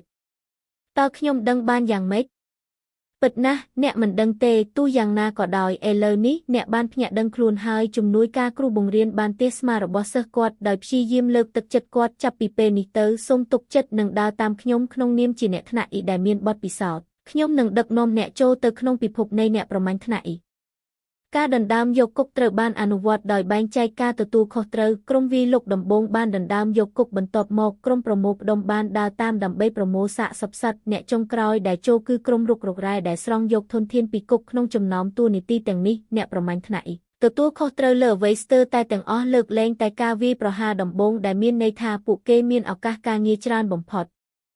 សម្ដីរបស់ដូគីយូនគឺពិតជាត្រឹមត្រូវអ្នកប្រមាញ់ថ្នាក់គឺជាអ្នកខ្សោយបំផុតក្នុងចំណោមអ្នកប្រមាញ់ដែលមានលក្ខណៈសម្បត្តិគ្រប់គ្រាន់ដើម្បីចូលរួមក្រុមវាយលុកតាមរបៀបមួយវាគឺជាមុខតំណែងដែលប្រឈមនឹងគ្រោះថ្នាក់បំផុតផ្ទុយទៅវិញអ្នកប្រមាញ់ថ្នាក់អ៊ីត្រូវបានដកចេញទាំងស្រុងពីកងកម្លាំងប្រយុទ្ធដែលអនុញ្ញាតឲ្យពួកគេធ្វើការក្នុងបរិយាកាសសុវត្ថិភាពដោយធ្វើការងារដោយដៃនិងរកចំណូលបានស្ថិរភាពដែលធ្វើឲ្យវាកាន់តែអំណោយផលពិតណាស់មានពួកយើងខ្លះដែលទទួលហានិភ័យនិងស្ម័គ្រចិត្តសម្រាប់កងកម្លាំងប្រយុទ្ធព្រោះពួកគេត្រូវការប្រាក់បន្ទាន់ប៉ុន្តែវាមិនធម្មតាទេវាក៏ប្រមន្ទីរពេទ្យអាចខ្ពស់ជាងនេះលុះត្រាតែអ្នកមានមិត្តជិតស្និទ្ធដែលជាអ្នកព្យាបាលការពន្យល់របស់ដូគីយូនត្រូវបានស៊ូហូស្រូបយកយ៉ាងយកចិត្តទុកដាក់ខណៈដែលពួកគេទាំងពីរបានទៅដល់វិចិត្រសាលសិល្បៈសាកលវិទ្យាល័យ Hanguk និយាយឲ្យត្រង់ទៅវាជារឿងភ្ញាក់ផ្អើលព្រោះគាត់ទើបតែចេញពីមន្ទីរពេទ្យបានតែមួយថ្ងៃប៉ុណ្ណោះយ៉ាងណាមិញខ្ញុំមិននឹកស្មានថានឹងមកទីនេះម្ដងទៀតទេស៊ូហូបានសម្លឹងមើលវិចិត្រសាលសិល្បៈដែលខូចខាតយ៉ាងធ្ងន់ធ្ងរហើយគិតថាទាំងអស់គឺដោយសារតែប៉េរូគោលបំណងរបស់គាត់សម្រាប់ការមកលេងគឺដើម្បីក្លាយជាអ្នករុករករ៉ែលើកលែងតែគុកស្រមោលនេះគឺជាគុកពិតប្រាកដដំបូងរបស់ស៊ូហូដូច្នេះគាត់បានសម្រេចចិត្តទទួលយកការផ្ដល់ជូនរបស់ដូគីយូនដើម្បីជួយដោយមិនស្ទាក់ស្ទើរដោយវិធីនេះសាលាបានប្ដូរទៅជាថ្នាក់អនឡាញរហូតដល់គុកត្រូវបានជំរះទាំងស្រុងចាប់តាំងពីអ្នកបានក្លាយជាអ្នកប្រមាញ់អ្នកច្បាស់ជាឈប់សម្រាកពីការសិក្សាមែនទេនោះជាផែនការតាំងពីពណ៌បានបញ្ចប់ហើយឈ្មោះនេះក៏ជិតបញ្ចប់ដែរ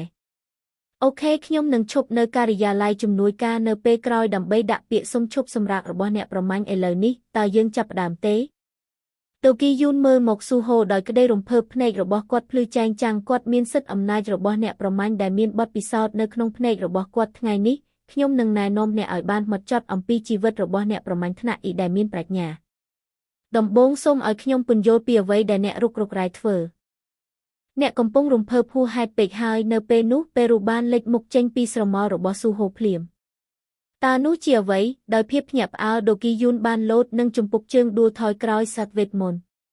ប៉េរូបានសម្លឹងមើលទៅជំនួយការគ្រូបង្រៀនដោយការមើលងាយហើយរអ៊ូទំថាចុះអ្នកខ្លាចងាយណាស់ព្រះអង្គម្ចាស់ក្មេងខ្ញុំយល់ពីអ្វីដែលជាអ្នកប្រមាញ់បានល្អជាងម្នាក់នេះអ្នកគួរតែរៀនពីខ្ញុំស្រមោចបានហោះឆ្ពោះទៅរកស៊ូហូដោយលាតដៃខ្លីរបស់វាឲ្យធំអ្នកប្រមាញ់គឺជាអ្នកប្រមាញ់ពីកំណើតការសម្លាប់និងត្រួតត្រាសត្រូវការចាប់និងលេបត្របាក់ពួកគេនោះគឺជាខ្លឹមសារពិតរបស់អ្នកប្រមាញ់ដូច្នេះសូមសម្លាប់និងសម្លាប់ម្ដងទៀតដោយប្រើប្រាស់ថាមពលទាំងអស់នោះ